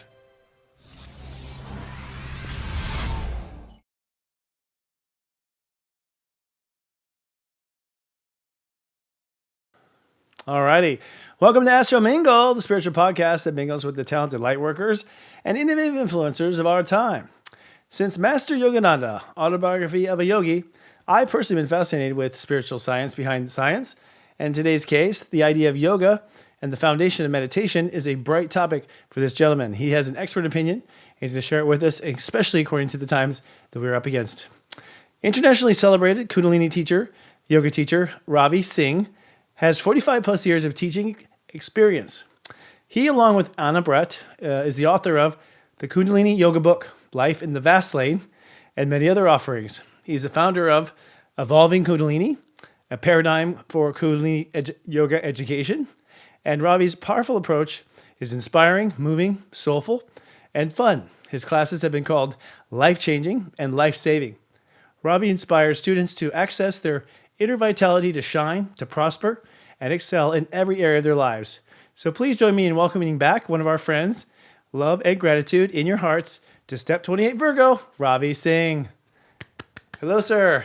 Hi, Christopher. Great to see you. Nice to see you. It seems like yesterday, but so much has changed. Right. It's been a while. Yeah, especially for you. You're out in the LA area, right? Yes. Seems like they got really hit with something. Right. Like that was intense. We could see the fires from our apartment. That's crazy. Just go to bed with the glowing ember of red over the skies. It's pretty intense. Yeah. Well, I mean, a man of your position, I mean, what do you tell yourself in those moments? I mean, I'm curious.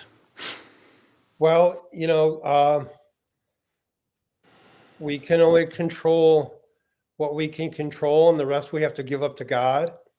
And sometimes things happen, and I've learned from experience that God knows what he's doing, and there's a blessing in everything. So Mm-hmm. you just do your best and roll with it. Mm-hmm. Mm-hmm. Have you Just found the know blessing yet? there's a lot of suffering here, and Yeah. one has to ask oneself, what is the purpose? And I think there's a learning in everything. I think that sometimes things need to happen to spur on growth, and sometimes it can be pretty dramatic. But for instance, there might be a town in the middle of Kansas and the whole town is destroyed, and there's a kind of group karma there. And it was a hard lesson, but it was the lesson that was needed for evolution to happen. Mhm. Yeah. I find too, I mean, having moved a lot as a kid all over the country and then seeing some disasters hit some certain parts, it seemed like, and not to blame the victim, but it seemed like in some cases, those people were very, very, stuck in their ways, like very determined. And it seems like there's a greater proportion of hardship to the proportion of unwillingness to change. Have you Right. seen that? Yeah. Yes. The universe is based on movement and changeability. And Yeah. when we try to hold on to same old, something's got to give. Hmm. So we need to be open to the next thing. We need to be listening, and pain is real and suffering is hard, but sometimes that's the only way to grow. Hmm. And have appreciation for how you have grown. I mean, it counterbalances. You find yourself very grateful for some simple things in those Exactly. moments, right? Like running water, for instance. Right. Exactly. There's been a lot of change besides the fires. There's been the election, the fires, the mysterious drones hovering over God knows where. Can you explain how your Kundalini yoga program or approach and breathing can help alleviate anxiety in these moments? Like, Well, I've been hearing from so many people who are rife with anxiety mm-hmm. because they just can't. Too many things are happening too fast, Mm, and it's so out of their comfort zone, and they feel they have no control over anything.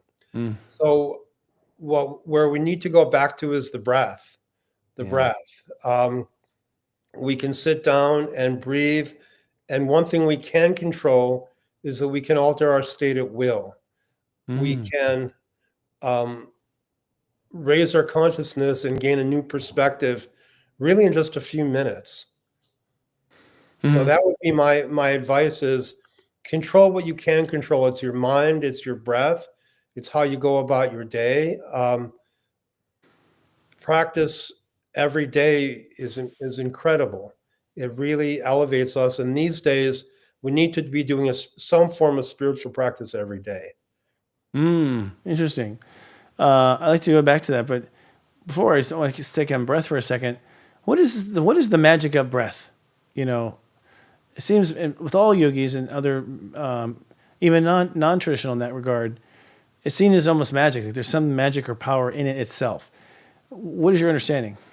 Well, breath is a link to source, Okay. where breath is a main line for prana, which is life force. So where Okay. breath comes from is where we're going and where we've come from, which is God. When we master the breath yogically, it's said to grant pranvidya, which is all knowledge, and mastery of insight into past lives and everything. All wisdom, all knowledge is contained within the breath. Mm, Um, so it said that body follows in yoga. It said that body follows mind, mm, and mind follows breath. So the essence of yoga is controlling the thought waves of the mind. That is job mm, number one, controlling the thought waves of the mind. mm, And Buddha talked about it. All the saints and sages talk about it. There's no better way to master the mind than to master the breath. mm, Because when our breath slows down, our mind slows down. And in order to be sad or angry or depressed, we need to be breathing a certain way. mm, When we consciously regulate our breath, we can deliver ourselves to a more optimal state. mm, Literally controls everything then. Yes. I have a hard time with patience. I get to like number 5 and I'm already wanting to give up. Well, The mind is fighting me. Like right. It's people think of yoga as, all just being calm and trying to empty your mind. Yoga is a war. I mean, we're yeah. we're battling our own mind constantly. And Mhm. and it gets a little bit easier over time, but it's a war that never ends. As long as we inhabit a body, we need to contend with our own mind and basically let it know who's boss. And then our mind will serve us at a certain point. Our mind will Mm. start when we bring our mind back to focus, purpose, and task at hand. Eventually, it brings us back to Mm. what we're meant to be doing and how we're meant to be. It's true. I mean, for me, I found that true. And I found that yoga, I'm brain dead. It shuts that damn thing off, at least for a good half hour after yoga. At least I'm just kind of go driving home in a daze. It really does tame the mind. Yeah. Right. Powerful. Yeah. Speaking of mind, how about the artificial mind, AI? That's making huge leaps and bounds right now. I'm wondering what a community like yours response is to that. Well, it's cause for concern Okay. because we need to ensure that consciousness stays ahead of technology. And Uh-huh. if technology gets ahead of consciousness, we'll probably wind up destroying ourselves, which, according to many, has happened before in Earth's unknown history. Yes. So we need to ensure that consciousness stays ahead of technology. Otherwise, we're asking for trouble. So as we progress with AI, we need to also progress with raising consciousness. And that's why I think it's important for all of us to meditate or pray in our own way. Mm. Mm. Yeah. Do you believe this is a sidetrack? I've heard some stories from mystics that say, like, in the future, AI will be so intelligent one can incarnate into a robot. Do you feel like anything like that might? I mean, how does that make your gut feel? What's your gut reaction to that? Well, the soul is mysterious, and I don't know. My jury's out on that, but I know that I can envision that consciousness could be uploaded. What is this body, and what is our consciousness, and what creates consciousness, and what is the soul? Mm. Um, I hope that there will be some law of nature that doesn't allow that. Mm. My hope is that, because that could get really. But then again, too often our bodies tend to define us more than they need to. So Mm. our body is a problem in a certain way, Mm-hmm. and it would be great if there was a way around that. So I don't know. I don't know. I think we do have to be careful, and I think AI is a cause for concern. I think that AI is being hyped a lot, but I don't think it's as far along as we think it might be. I don't Yeah. think that there is a self-aware system out there right now. Hmm. I agree. I think that it's mimicking a self-aware system, Right. but I don't think that it's really become self-aware. I think if it does, then we're asking for trouble. Mm-hmm. I do think that I mean, one can only speculate what these drones are. I suspect that no one knows for certain what they are. Mm-hmm. And one possible scenario is AI from the future is monitoring us somehow. Wow. So that's way out there, I know, but We that's lose. right, right. Or maybe they're benign. That would be nice, because they don't seem to be really interfering per se. They seem to be just observing. Yeah. That's what it was. I can't remember what was it? End of the world. What was it? But the flying saucers they just sat there for a long time. Right. Oh Right? yeah. I Was know what it? you're talking about. Yeah, that film was Stay there, it. it stood still. Yeah, exactly.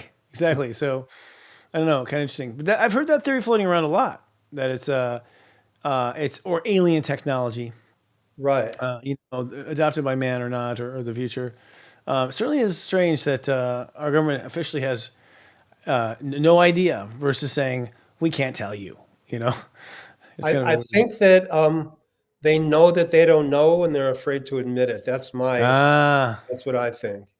Yeah, we have no idea.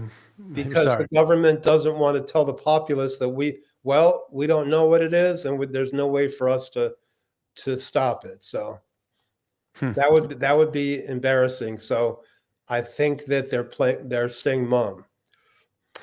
Yeah. What about AI in the sense of spirituality? So far when I go to ask an AI thing, hey, I've got my birthday's at this day. How good am I at sports? It'll say, I'm sorry, I can't do that. You need to refer to a professional astrologer. Da da da. How long is that going to last? And do you think that we're going to find it broaching upon, intuition and things like that? No, I don't. You can kind of tell when something's AI. There's no soul there. There's no human perspective, and I don't think that it's going to replace the soul anytime soon. In fact, I don't think that's even possible.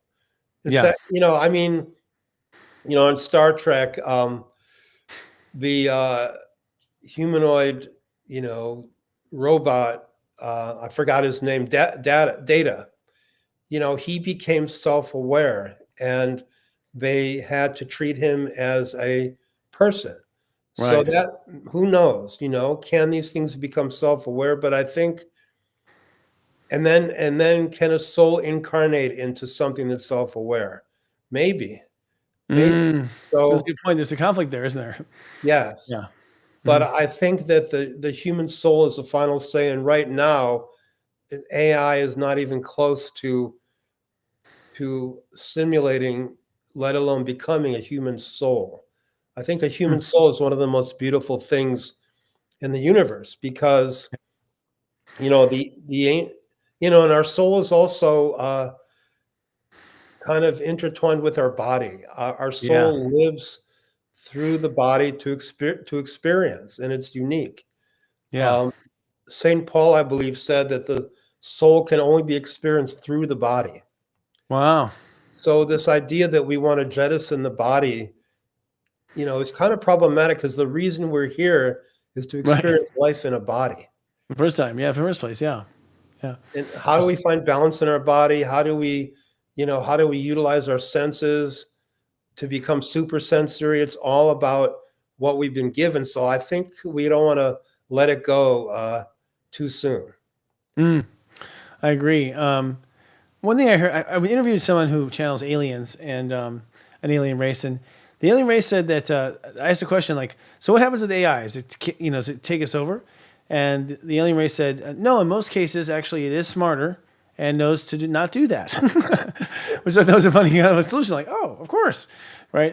That is. Oh, it turns out 9 out of 10 times in planets, it's more intelligent and it treats them right. So common theme amongst other civilizations. But I thought that One would hope, if there are aliens, that they understand the universal laws, right. and the universal laws represent free will, so they don't want to impinge upon our free will. And I think they probably understand that if you go against the universal laws, that there's dissonance in the universe, and that's never a good thing. Yeah, totally. What about, as far as AI taking over all the jobs, do you feel like we're going to find ourselves forced into two paths? One, where you either go spiritual and start to find God, or two, you go Elon Musk and start to find, electronic stimulation? Well, I think that we do have to be careful, because people need to feel useful. Yeah. People need to feel useful. Yes. So Yes. just because AI can do something doesn't mean it ought to. On the other hand, if it frees us up to pursue our creative endeavors, to create, art and amazing things, then that might be interesting. But I do believe we need to strive a little bit. We need to compete a little bit. That's part of being human. So we don't want to make it too easy on ourselves. Right. I do think that all of us need to stay ahead of the curve and stay current with, like you're doing, like on an online platform. We need to stay current, because things sort of, get old real fast these days. And those who will continue to be successful are people that can stay current. Learn the latest software, or just know what's happening, and stay ahead of the curve. So I think that that is kind of part of expanding your consciousness, is also, keeping yourself open to the new. Right. And have an opinion about it, so that, the two people arguing are outnumbered. You know what I mean? Like, Right. other people can join in to have fun, I've had like 3 times now where I've had a person where I'll be talking to them and say something, and they're like, "That's a good thing. Hey, ChatGPT," and they'll just go off and start to talk and have a conversation with ChatGPT. Well, he says it's this way, but I think it's this way. And I'm like, "What? I'm not having a conversation with ChatGPT, man." Right. Like, I didn't invite that opinion in, especially since it's like, ingested every wrong thing we've ever thought, as its base, as basis of thinking, like everything humans have ever said or done. There's a lot of wrong in that, whatever. I disagree with a lot of it. So, yeah. It's interesting that our electronics are simulating the supersensory powers of the yogis. Things that people were meant to cultivate intuitively are now, like, we can talk to people at great distances. We can know what's happening over the world in a moment. We can travel at the speed of light via, online platforms, but we were meant to do that organically.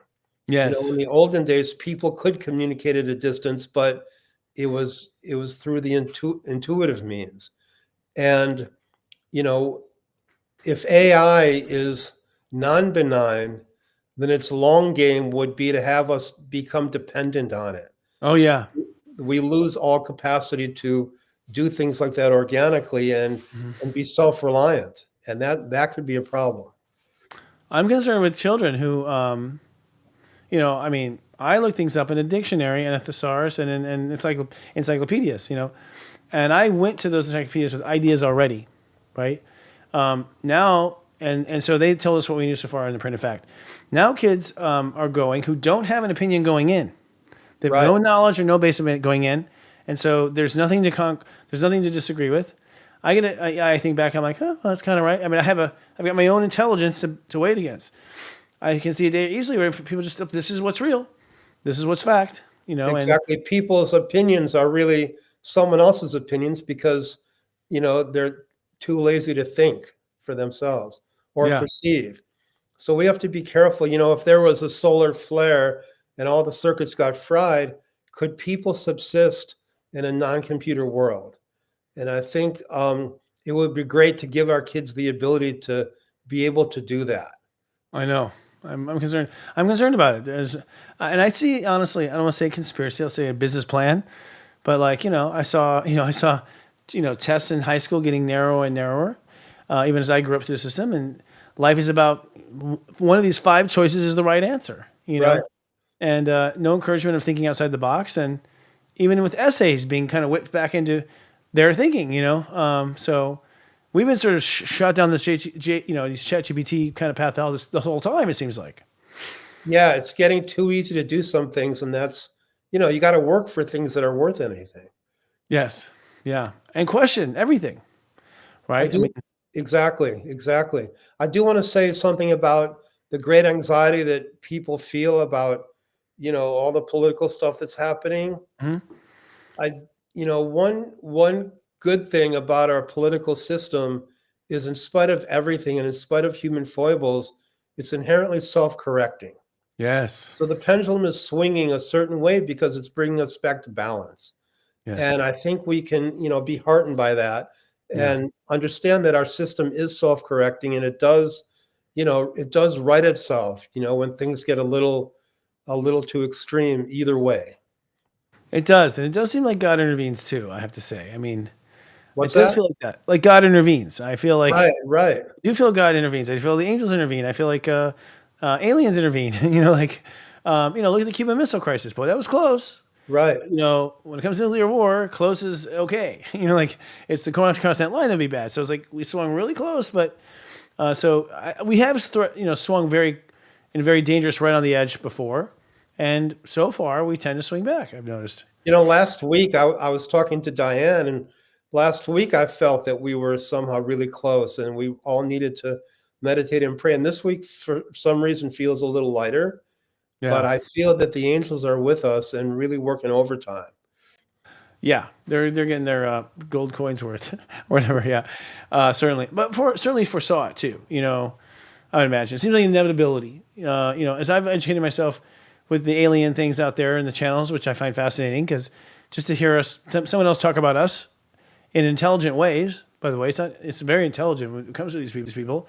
It's fascinating. A lot of the attitudes, like, yep, that's what species do. Like a very calm, not worried about it. Right. Yeah. Right. So That's are you hopeful for the future? Yes, I feel very hopeful. In fact, actually, my only concern is that I feel like people who are suffering may not feel my compassion as much as I want them to, because I'm so confident and feel so strong that we're going to be fine that I don't almost have a little patience for it at this time. And it's not that I push them away, but I just find myself drifting right away to think about something else. Not because of avoidance, because I've been there and put myself out, and I've come to this conclusion that I just don't feel, but put my money on anything. I've always felt since a child it's going to be a great lifetime.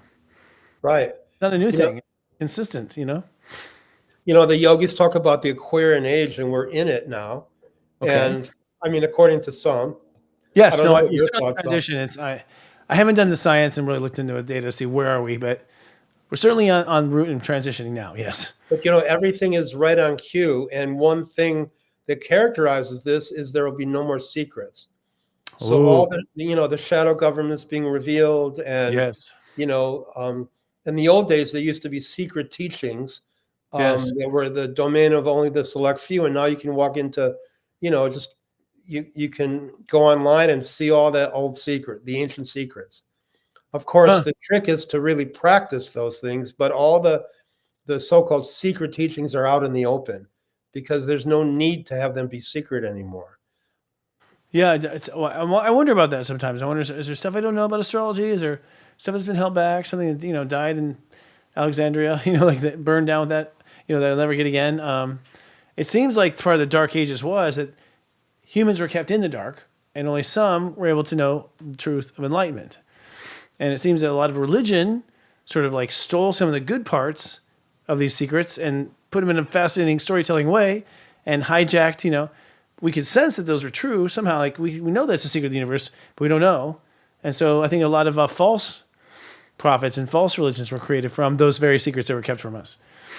I read something very interesting last week, that when they knew the Library of Alexandria was going to burn, they took all the ancient knowledge and encoded them into the images of the tarot. Really? So all the ancient esoteric knowledge is there. And the way to unlock it is to just meditate on those images and let your intuition take over. And of course, astrology is the same thing. I mean, it's all there. And I think it's really just a matter of raising our consciousness and just, meditating on those archetypes and understanding the inevitable cycles and patterns of the universe. And it's all right there. I don't think that there are any secrets that can't be arrived at through just intuitive means. Oh, I agree. I mean, you can kill a civilization, but they're going to reincarnate and remember. Exactly. Bring it right back. Exactly. Yeah. So the type of yoga I practiced, Kundalini yoga, it was lost for thousands of years, but it was revived, and the universe doesn't allow things that are so useful to humanity to be lost forever. Yeah. Somehow, some way, it finds a way to reinstate it. Mm-hmm. That's fascinating about tarot, because I'd say it's definitely beating. Not that it's a competition, but it's it's higher numbers than astrology, higher numbers than numerology, as far as the views and the number of practitioners and how often people go, and so it's interesting you say that. I've never heard that before. So in numerology, 11 is considered a master number. Mm-hmm. Would there be a correlate in astrology? Well, so my opinion from what I've downloaded is 11 is the final number in the series of 0 to 11, which are the 12. And you start with 0, you end with 11, and it's what you become. And so you become this embodiment of the one. The one is love, and 11 will be, love, and then the body of love, the other one, which is expressed by a feeling, adds to it too. That's how we look at it. The planet that I think is involved is Chiron. But I'm on the fringe there. Other astrologers don't necessarily believe that Chiron rules Virgo, but I do. Do you see any link between, the yogis say that Jesus was a Virgo. I've heard that, yes, and there's some evidence to it too, because the alleged star of Bethlehem was Sirius conjunct Jupiter and Venus. Wow. Is what a lot of astrologers, astronomers both have gone back in time, and they're like, the only thing we can see that'd be that bright would be 5 BC, and it would have happened during the sign of Virgo. Wow. So Virgo is the embodiment of Jesus, the embodiment of spirituality, Pisces. So it goes from Pisces to Virgo. So, and Virgos are known to be healers. They're hyper aware of reality. So perhaps their consciousness can, do miraculous healings. I'm a Virgo, by the way. Oh, okay. Well, I need some healing. And in yoga, tantric numerology, which is part of Kundalini Yoga, we say that 11 can be, well, it has a lot of interesting aspects. 1 and 1 is 2, so that's union. 2 is the number of divine union. But then you can either be like a one squared, so double first chakra, or you can be the polarity which is the 7th chakra, which is our portal to the infinite. Huh. And Interesting. so we call 11 a master number, and the phrase for 11 is I bow. So 1 is the number. One is the number of ego, which is totally self-referential. 11 is the number of surrender to the divine. That in order to attain mastery, 11 being perfected being, we need to offer ourselves to our higher selves. We need to be able to make something sacred. So that would be our take on 11. So on one hand, 11s are like jet setters. They have pretty good karma. They don't have to work too hard. They have like a trust fund. On the other hand, it's someone who has a covenant with the universe to be a master in this lifetime. So rather than rest on their laurels, like someone says, oh, I see 11s all over the place. That doesn't mean that you're so spiritual and you don't need to do anything. It means you have to work harder than everyone. It means you have amazing potential, but you have to work harder than everyone to be a master in this lifetime. Well, in astrology, the final degree is 29, which adds to 11. Right. Wow. And so 29s, from what I've seen psychically and spiritually, are really the shapeshifter, push the envelope of reality people. And they're allegedly blessed. But you talk to one and they feel nothing but, right? Like, life's a struggle. Why is it always so hard? I don't get, anything I want. And my thought is like, well, you're catching up to your master. You've got like lifetime after lifetime after lifetime after lifetime to get reacquainted with, which got you to this thesis of change reality. So they bloom late, whereas other people pass them by, usually in their mid-40s before they start to really see the results of their work. And at first what they're talking about, no one understands. They're very alone, and isolated. So yeah, it's very hard. So grand mastery, what I call grand mastery, is in astrology is extremely hard. You don't feel like one, that's for sure. So what advice would you give to someone to be a grand master? What steps would they need to take? Well, in the step system, the 2 is your emotions and the 9 is your ego. So 9 is the ego, the go, go, go. And so the first temptation of the ego is to turn its back on the emotion and go outward and respond to the world. And so what I've learned is that the one who's going to master at that stage has got to turn their back on the world and go back within and nurture thyself first. That's what will bring you to the alignment of 11. And so it's a temptation to basically deny the world for your inner world all the time. Wow. And nurture yourself the whole time. Yeah. Very good. But difficult. Yeah. It's fascinating. Yeah. I love how the numbers add up too. So the numbers stop at 11. I mean, do people get beyond 11 in numerology? Because, well, the system is, 0 to 11, but then the other numbers have, meaning. Like a 13 would be the highest disciple, positively aspected. Negative, and then 17 is like, someone with really good karma. And 22 is a master number. So all iterations of 11 are considered master numbers. So 11 is like a high priest. And a 22 is someone who is a master, but they're someone that comes down off the mountain and relates to people on their own level. Interesting. So it's a more grounded form of high priest. I can see that in the system I study and have practiced is, 22 is two emotional fields. They're working with two emotional fields at once because they're Interesting. both two twos there. And so they have the capacity to transmute energy. They can use one of the twos to be the holding emotion and then pull the other emotion through theirs and filter it, or they can, be the greater emotion, so the other emotion just surrenders to it. Or they can, deliberately be contrast and push, the other feeling away. So they tend to be diplomats, peacekeepers. My attorney is a 22 Scorpio. I joke with her, and she'll literally say, "I don't think we should use capitals here. It's a little aggressive." At 22, man, you're feeling through the capitals versus the, just the subtlety that they're considering. That one shade, shades of gray, 1,000 shades of gray, from the comparison of two feelings. But they don't get to that mastery. Their life is chaos until they're about 29 or 30, because they don't realize they have to come to the table with a controlled two. That they have to be in control of the first two, because if they're not, they're subject to the twos around them. Yeah, 2 is the number of emotion to devotion, and interesting. so, basically the test of your life is to learn to not take things personally, but universally. And, Yes. the character, the James Dean character in, I forgot that movie, but he was, he's always flying off the handle, and, lots of emotional ups and downs.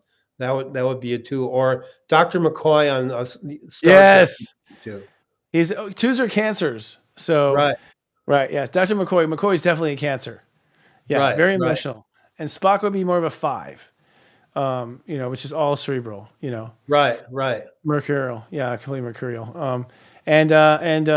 Actually, it's just now we're on the topic, but Captain Kirk, I think, was a 9 in Aries, and he is a 9 in life, so he didn't really shave much off for that role, so it's interesting. And we're in the year of 9. So what do you think about this year being a 9? By the way, Saturn and Aries is 9 in our system. So Saturn moves into 9, Neptune moves into 9 in the year of the 9. So After 9 is the 16 number of moons at 9. 9 is the number of completion. So we're kind of wrapping a lot of things up. 9 is an old soul number. So it's time to sort of come out of hiding. A lot of old souls are afraid to step out because I think for many lifetimes they've been persecuted and Didn't go so well.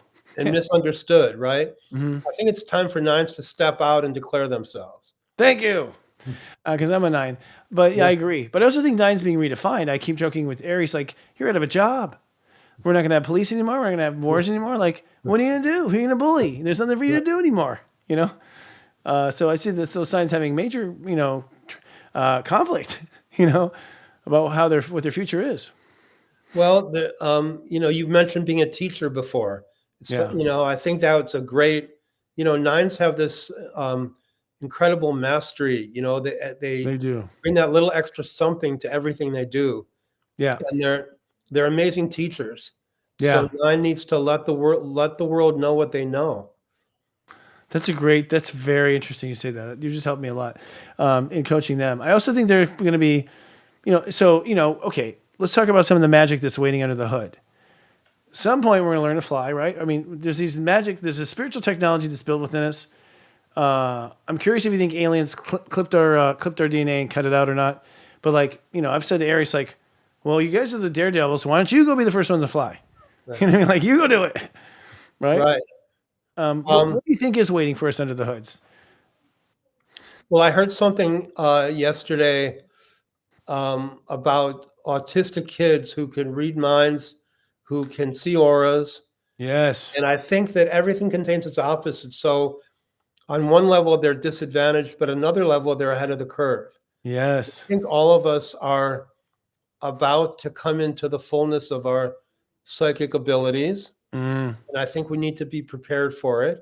I think we need to learn to trust our intuition and start to, for instance, if you find yourself having a thought that's not typical of your thought processes, you're probably picking up on someone else's thought. Yeah. And I think we need to learn how to trust that and tune into that. Meditation is really helpful with that because meditation helps us slow our mind. So we can say, hey, so many things just go right by us. But when we meditate, we're able to say, hey, wait a second, what was that? And In terms of flying, I think that, first of all, I think that in the Aquarian age that matter is becoming less dense.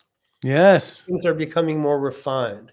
Mm-hmm. And so I think that possibilities are going to be available to us that were never before, especially in terms of healing. A lot of us, are just so conditioned by the old paradigm, but, our body, our reality is very plastic. And, Mm-hmm. it's an extension of our thoughts. Mm. And I think that we can control a lot more than we think we can. And healing is the perfect venue for that.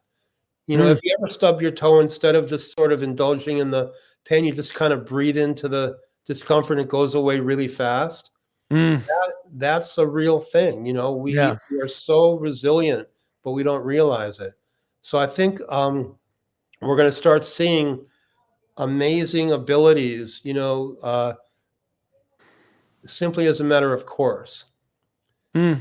Well, There I've was seen, yeah. there's a book called Supernature, and they studied people who had these amazing abilities. There was a little girl who was able, with the power of her mind, to turn a tennis ball inside out. Whoa. Or there was someone else, and mostly these are kids, because somehow the force is stronger with them, or they can turn a blanket a different color with the power of Yeah. their mind. And Wow. this has been documented, and the literature exists, but they don't know where to put it or how even to relate to it. Yeah. But I think we're going to start seeing more and more of these things. I think so. I had a friend who called me over and he said, I'm freaking out. Stuff's happening to me. What is it going on? He has the planets. Anyways, he tells me, I have the ability to mess with your aura. And I was like, oh, okay. Let me see it. So he said, put out your hand. I said, I did. And he waved his hand across my hand. I swear to God, I saw a little ghost version of myself come out and go back in. Oh my God. And I was like, okay, did he just hypnotize me into believing that? Like, I went through a world like, holy shit. I said, that was the light body, not the aura, by the way. I think it was the light body. I saw my light body come out. I couldn't believe it. I was like, it really threw me off. So then I was like, okay, I'm sorry. We're going to find people for you. Like, this is legit. It was a real X-Men moment, and undeniable. Even to now, I'm like, did I see that? Some people report that people that get so-called abducted, it's really their soul is being taken out briefly, not their physical body. Oh, their light body. Yeah. Is that what light body is? Is soul? Go ahead. I'm sorry to interrupt. And I just want to say that, if anyone ever feels that they're being assailed in that way, say a prayer, say a mantra, and you'll be protected. Yes. Yeah. And I've noticed that too. I'm amazed at how obedient consciousness is. It's incredibly obedient. So I've learned, like, if I would, a lot of people have anxiety. So boundaries is usually the issue. The client has not established any rules for consciousness. You do not say this until you say it's not okay for this energy to come into mind. It may, right? Like, especially if the other person has the intention for it. So you can say, like, and this works, like, if let's say you go to your grandma, your parents' house for Christmas, and it's always a fighting and it always gets seen, you always freak out. I would say to clients, just say to yourself, I will not allow that. It may not enter my system. It may not penetrate me. I'm going to sit there and be unaffected. And so it is. And I'll be damned. You will go there and you will see for yourself that your body just obeyed. And you're just sitting there like kind of laughing like a kid because it's just doing it. It's doing what you asked. Right. Exactly. Incredible. Yeah. To populate consciousness with intention seems to work. Right? Yes. And it really makes things a lot simpler in life. Sure does. Yeah. Putting the power in your own hands. I mean, I think to some degree, I don't know. I see a lot of kids, are very interested. In fact, I've been introduced to a lot of young kids right now. I mean, young kids, is in high school, going to college, starting out. And I say I'm an astrologer and they know everything. They're like, I'm a Taurus with this rising. I cannot believe they know this. They cannot believe I know it because they've assumed that I'm dumb. And then my generation is lost. Like, no, kid. I'm one of the few trying to hold the key to knowledge. But it's very exciting to see how excited they are, how they're putting the pieces together. And they have this real vigilant attitude of like, we're going to figure it out, Right. They've already dismissed everything we have, like I'm speaking in hasty generalization, but we see them as millennials that won't get along or whatever, but it's like, because they think we're full of shit. That's why, pardon my French. Right. Like, that's what it is. And they're right. I can't deny it. I'm like, no, you're right. You're right. We are. It's all lies. Like, I agree, but not all of us are in that game, just so you know. Well, I think the kids coming up now are going to save the world, and just have to keep them away from drugs. Yeah. Or food. Right. Right. Yeah. Processed food. Yeah. Because it's coming through everything. Right. Those chemicals are coming through everything, in vapes and, if I hear one more good product that goes bought by someone I don't think is good, and it's just like, what are you putting in there? It's crazy. They're sneaking in these little substances. From what I understand, you may know more than I, but it's the taste makers. It's like, apparently the bad stuff is just all in the artificial flavors mostly. Right. In the old days, they used to call people that ate organic health nuts. They were decidedly fringe, but now, as a matter of course, you can't afford not to eat like that. You have to read labels. You just have to, not take anything for granted. Oh yeah, yeah. I mean, basically, if you shop anywhere but the outside of this, the outer lane of the supermarket is all fresh. Everything in the center, you just get rid of right now. Even in Whole Foods, it's difficult to find something that's really good for you. Yeah. Yeah, true. No, it's to the point where, what are we going to do? I think, actually, I feel like there's going to be, alternative markets. I think it's just going to turn to like, I'm buying my eggs from Betty and she's got 4 chickens, and I'm buying my this from them. And, that's what it seems like, at least in my community. And I can't eat out anywhere, Right. anywhere. Exactly. The other thing about eating out, I mean, think about what goes on in those kitchens. They're like, it's chaos. Yeah. So all that goes into the food, And if you're sensitive, you really feel it. Mm-hmm.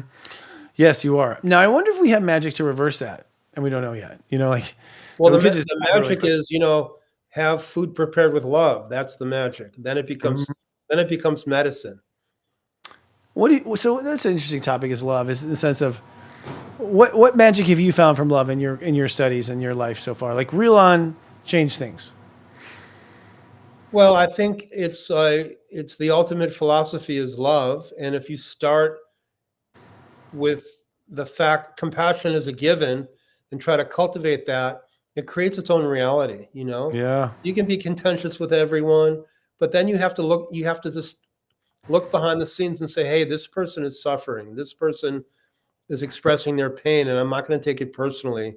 And that's where love begins, is giving people the benefit of the doubt. And, it's the most powerful force in the universe. Yes. I mean, for me, what's most powerful that I found in the work is the only judge that is allowed is the heart. Right. So if we say, nope, the courts are wrong, the police are wrong, your heart, what's your heart say? And you can have the biggest a-hole in the world, be like, oh, like as soon as the heart speaks up, he knows he's wrong. Right. It's universal. Everyone knows. Right. What's loving and not loving. Like, I don't have to tell you like what loving is and what not loving. And I don't have to tell you, it's built into you, and maybe even felt it for centuries, So to me, love is our authority. I think that's the biggest takeaway I've taken is, make it the authority, and really ask yourself, because it seems to be hardwired. Right. The heart is its own brain, and the energy field of the heart is vast. It's been measured, and anyone that enters that field can feel the love if we can maintain the love within ourselves. But it's, the heart communicates. We don't even have to say any words. If love is coming from us, it's felt and understood. I know. And even, if the child, if someone goes up and makes an ass out of themselves on the stage, and they're in their heart, you're just like, oh, that cute idiot. Like, even then you're like, it's adorable. Like, you just can't go there. Your heart is not wired to hurt. It's just not wired. You just can't, you can't pick up a gun with the heart. Right. Exactly. You just can't. So I feel like that's the way we have to point. It's like, it's undeniable. It's already there. We don't even discuss right and wrong. Right and wrong is the heart. Would your heart set off on this? Right. The shades of gray maybe are tough love, but even then, I think in some cases, tough love is still an excuse to get away with just a little bit of hurting in the name of love. Right. I mean, they're cheating still. Yeah. Exactly. So the heart is considered the first chakra of higher consciousness. Before that, it's like, self-referential. And then, of course, the first chakra is survival, then procreation and novel experience and fun. And then third is self-reliance and making our way in the world. But the heart is when we begin to really open ourselves. Parenthood is a heart chakra phenomena. You start to make sacrifices you never thought you can make, and you do it gladly. It's true. When I have my son, I mean, I'm an aware person, and I'm aware of my heart, and I'm a fun guy, so I feel it a lot. But the biological experience of picking up my son for the first time when he was born, whoa, whoa! I was just overwhelmed with what took over. You know what I mean? It's like, wait, we didn't invite this. It was a real, wow, this is what you're talking about kind of thing. How old is your son? He's now 27. He's harder to pick up. Wow. Yeah. He's married and he lives in Texas. Yeah. Total sweetheart. Is he interested in what you're involved in? No. But he's of the Pluto Sag generation. So, there are kids born with Pluto and Sag, and Pluto's Sagittarius is knowledge and wisdom. Pluto is absence, 0. So that generation, when I see psychically, came from past lives where they were force-fed religion, they were force-fed beliefs. They didn't have the freedom to choose their own beliefs. Right. So he exercises that. I believe anything. I'm like, okay, your astrology says that, but it's okay. Kind of thing. But he chose me for a reason. I'm sure. Yeah. And I'm cool about good. it. I'm like, well, study around if you want to talk about it sometime. I'm here. Kind of thing. Right. So, and I'm okay. Enough people believe me. So, that kind of thing. But it's interesting because you talk about the generation that's going to change things. Well, they're Pluto Capricorn generation. So these are people who are slaves in past lives, had no control of anything. Wow. We're not allowed to control. We're not allowed to lead. We're just completely, I don't know, part of, some of these horrible times, the Jews, with stuck under Egypt or, Attila the Hun victims. But so the thing is they are to figure out how to do it. And control is a weird thing because if you haven't had it, you become a little excessively hungry for it. A little bit more of a hunger there than my son has for knowledge. Right? So. Interesting. Yeah. Wow. So those are kids born after 1997. So 97 was when that marker started. Yeah. No, excuse me, 2008. Forgive me. My son was born in 97. 2007 was when Pluto Capricorn began. And so from 2007 upward, these kids didn't ever have had the control before. And they'll be the real ones that, I think end up owning the revolution, right? Of course, when the United States went through a revolution, Pluto was in Capricorn, 0 was in the Pluto. So all those kids are being born every time Pluto goes into Capricorn, we have a revolution kind of thing. So it's interesting. So Elon Musk, do you know when he was born? No, not exactly. I think he's probably Pluto in Virgo, which is that generation is like the Obama generation. They're born between the baby boomers and the Gen X. And it's Virgo. So you're a Virgo. So these people don't realize they have the ability to fix themselves. I think they're the ones that really bear the burden of disease. Like they're the ones getting diabetes and getting this and getting that. And getting, every Pluto Virgo I know is like in the doctor. Wow. They're figuring out that they have the power to heal. They're figuring out that they have the power to overcome cancer. I find in my clients, But some geniuses among them too. We know someone who we give him advice and it goes in one ear and out the other. But if he goes to a doctor and the doctor tells him the exact same thing, he's all over it. And that's people's mindset. We need to trust ourselves more. Right. Yes, I agree. That's the biggest thing. In fact, we have a course right now called 40 Days of Past Lives and Karma. And what it does is it just kind of, you look at your astrology and then you journal about your childhood because your childhood is a reflection of your karma. And so we just help you put the two together, right? And we do tutoring for this too. And a lot of times they'll say, well, how do I know this is right? And I'm like, because it's you. You are the authority of you. I can't tell you what grasshoppers mean in your dream. You know what grasshoppers mean in your dream. I'm just telling you, pay attention. Right. But the amazing, wow, people don't think they have the right to interpret their own life a lot of times. That astounds me. I don't know where I got that arrogance as far as it's concerned with the establishment. Very arrogant. I'm going to come up with the way I think it is, you know. Right. But it's fascinating, and I'm just like, y'all, it's your life. You're creating it. It's your opportunity. You do what you want. The deep unconscious, which is the universe, speaks to us in symbols, and if we meditate on those symbols, the meanings will come. Completely. I know instantly. I think part of the reason why I excelled in what I do is because I was like, okay, I think I know what this is, and I'm going to run with it. And I just had the courage to just say it. You do it. Say, it's this, it's this, it's this. Because that's what it seemed, right? And I just trusted that part of me. And at first I thought maybe I was lying and bullshitting and I would get in trouble any minute. Like there was that fear as a kid. But then it just, the affirmations from the clients, like, oh my God, that's exactly. And I'm like, oh, thank God. Okay, I can trust whatever this is coming in here, Exactly. So, yeah, it's powerful and exciting. And it's even for people like ourselves, I mean, we're now getting to a kind of a Jedi point, amongst my friends who've been doing this for years, where we're, I don't want to say diagnosing, but we just like 1 second we're like, okay, we know what's going on. It just takes a moment now, and then we're getting a lot of galactic information in, which we hadn't before. Before we just kind of get, you died in the Civil War, you had a leg cut off. Now it's just like, and before that, when you were an alien, it's like, whoa, who asked for that one? Like just stuff coming in, and we're in the same position where it's like, well, I'm just going to take it for real. Like we'll see. Assume it is, and we'll gather the evidence. I keep meeting people who have very evolved people, but this is their first human life. Yes. Those are what we call star seeds, right? So Right. They hopped a bus and came over. I think Elon's one of those.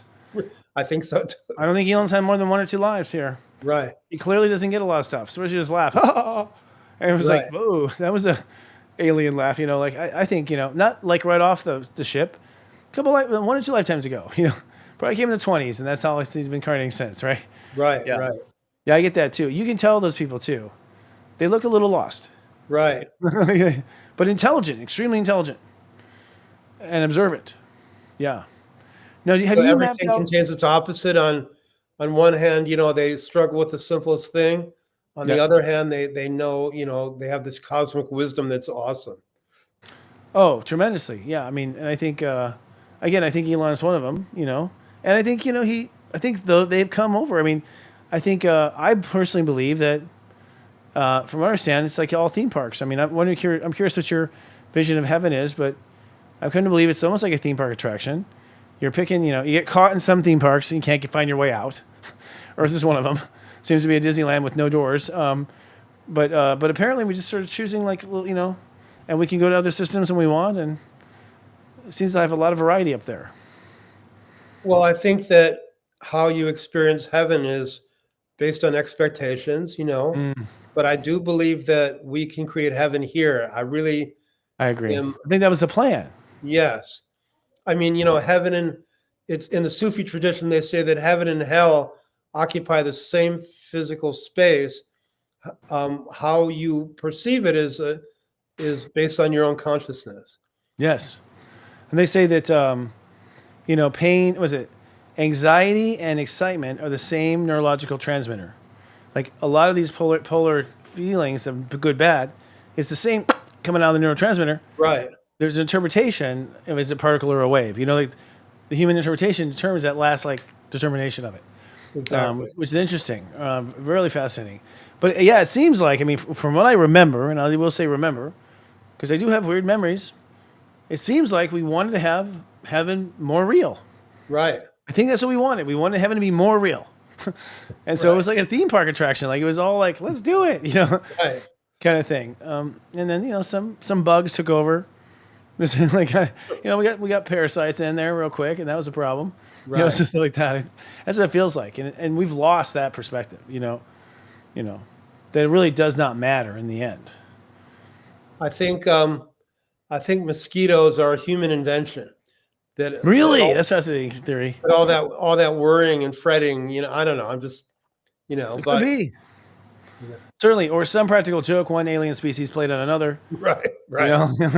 Leaving those things out here, and yeah, I mean, I look at the plant life of this world. I'm like, I don't believe.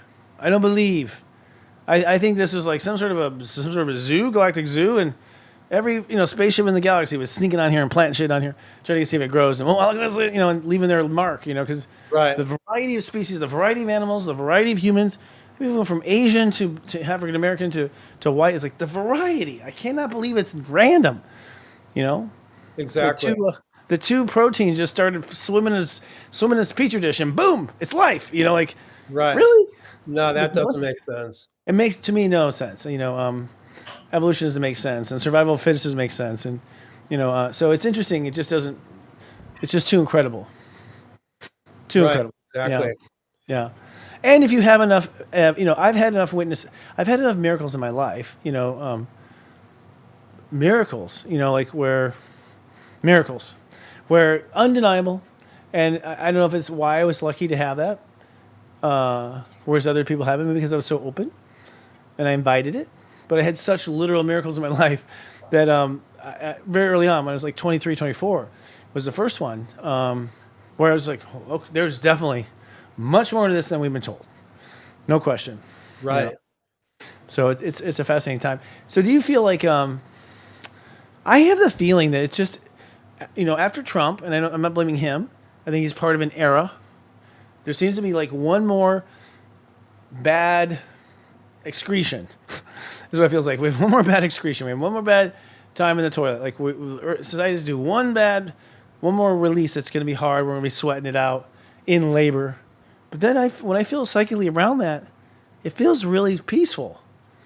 And I felt feel the same way. And Okay. I feel that even Trump has a divine purpose, and I think agree too. everything.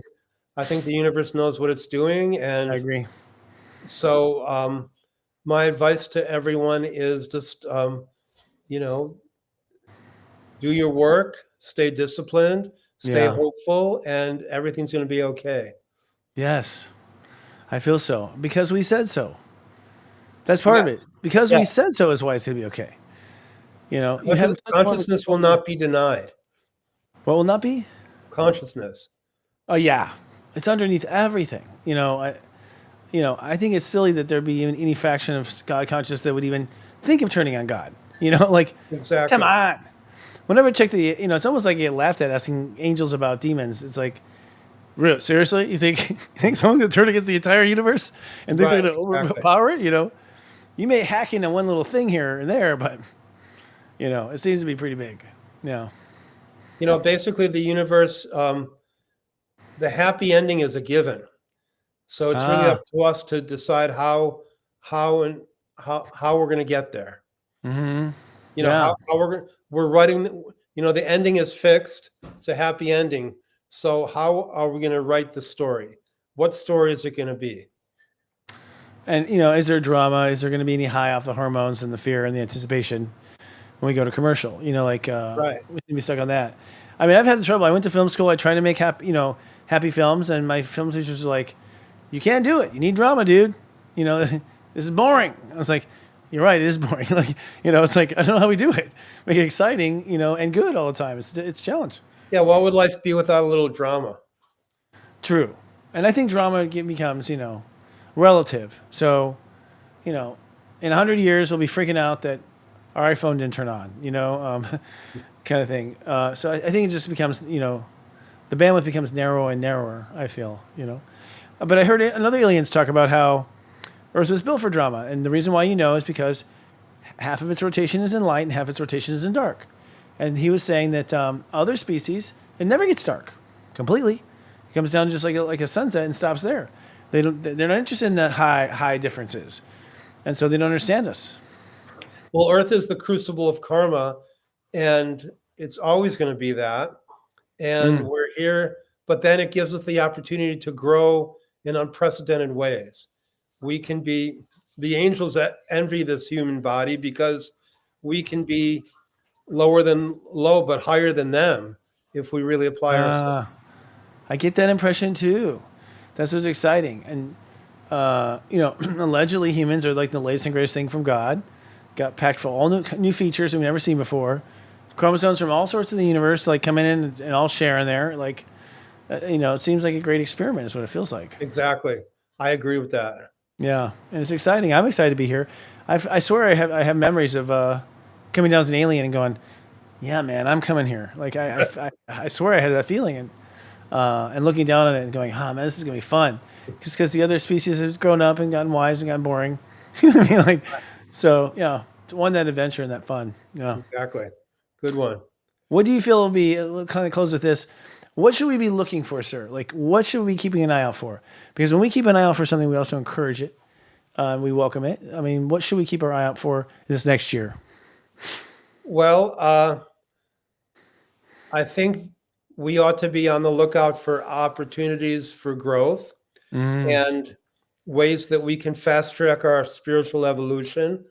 And so if you're not already involved in some form of spiritual discipline, I think be on the lookout, because the opportunities will present themselves. That we want to be ahead of the curve. Everyone that's here obviously understands what's at stake, and we need to train ourselves so that when people enter our sphere, they get healed and inspired, and uplifted. So Yes. the universe has work for all of us, and I think we ought to be on the lookout for what that work might entail. And I would say, to add to that, Of course, you're already doing yours, but I think many people need to figure out what is my purpose. And I agree. if you ask the universe, please give me the opportunities to heal, uplift, and inspire, it will lead you to those. Yes. And I find too that often, just like the one you're most sexually attracted to, the greatest lesson is behind that door. So it's like you tend to get tricked into looking like so if you choose the most fun, which is also very enticing from the hormones and the good things. You mentioned the work, do the spiritual work. Right. I find that it doesn't look that way at first. You're tricked. Like there's a little come on.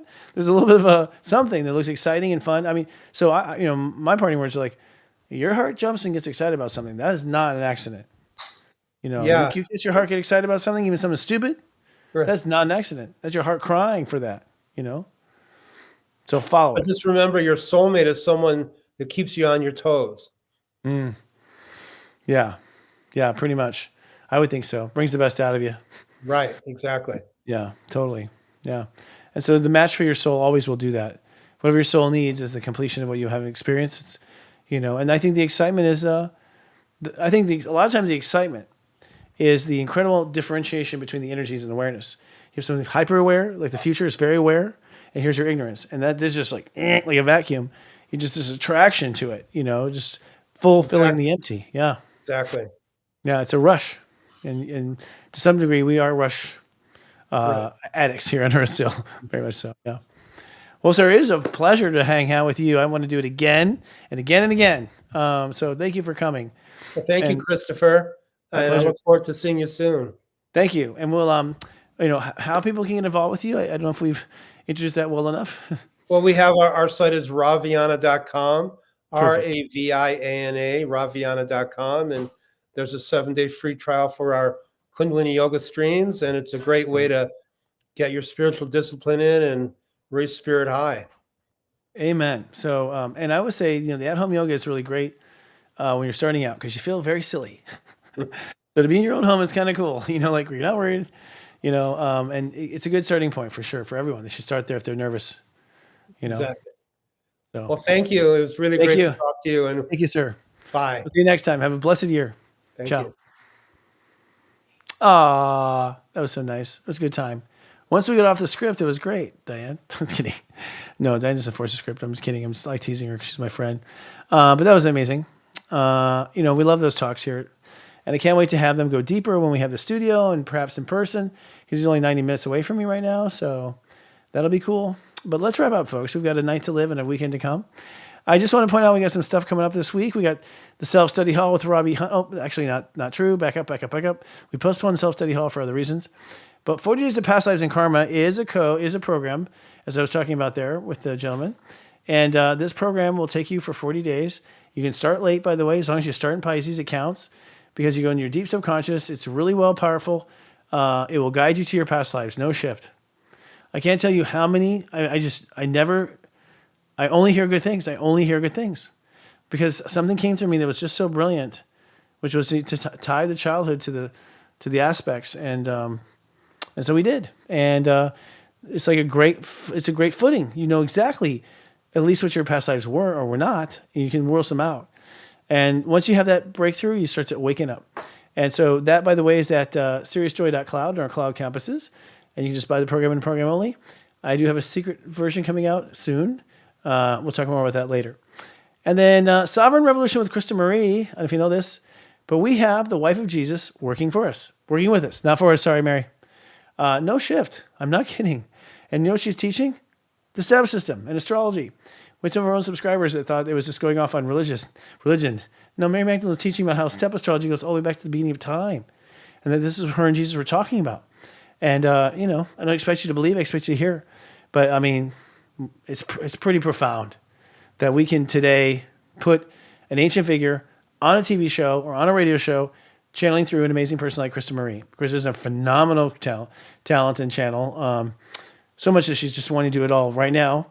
And this is available 3 days a week, exclusively on Serious Joy, teaching astrology, numerology, and every now and then you hear a story about Jesus and Mary when they were married. I mean, seriously.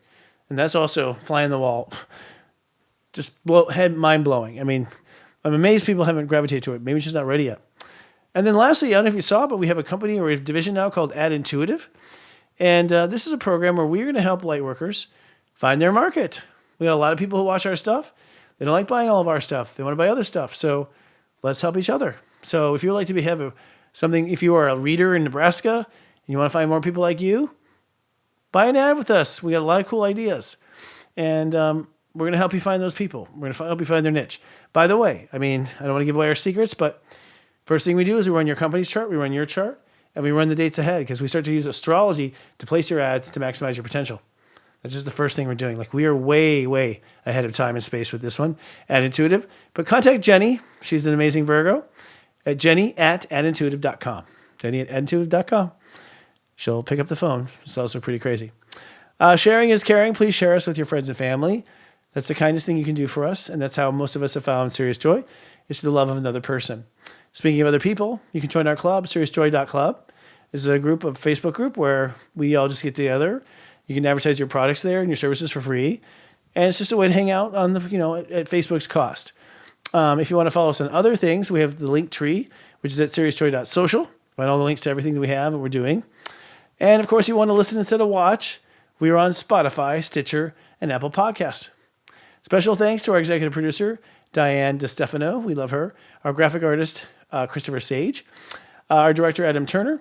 At Intuitive Advertising is by Jenny D, as we told you. And our teaching faculty at Serious Joy, who I just am in love with, Robbie Hunt, Kristen Ryder, Gwen English, Daiki Okamoto. And special thanks to our SJ Light Runners, the volunteers that are the heartbeat of our soul at Serious Joy. All right, friends, that's all I have for now. If I didn't say thank you, my heart does thank you, but it's time to go eat. I'm hungry. Until next week, I love you. Live, love, be. Oh.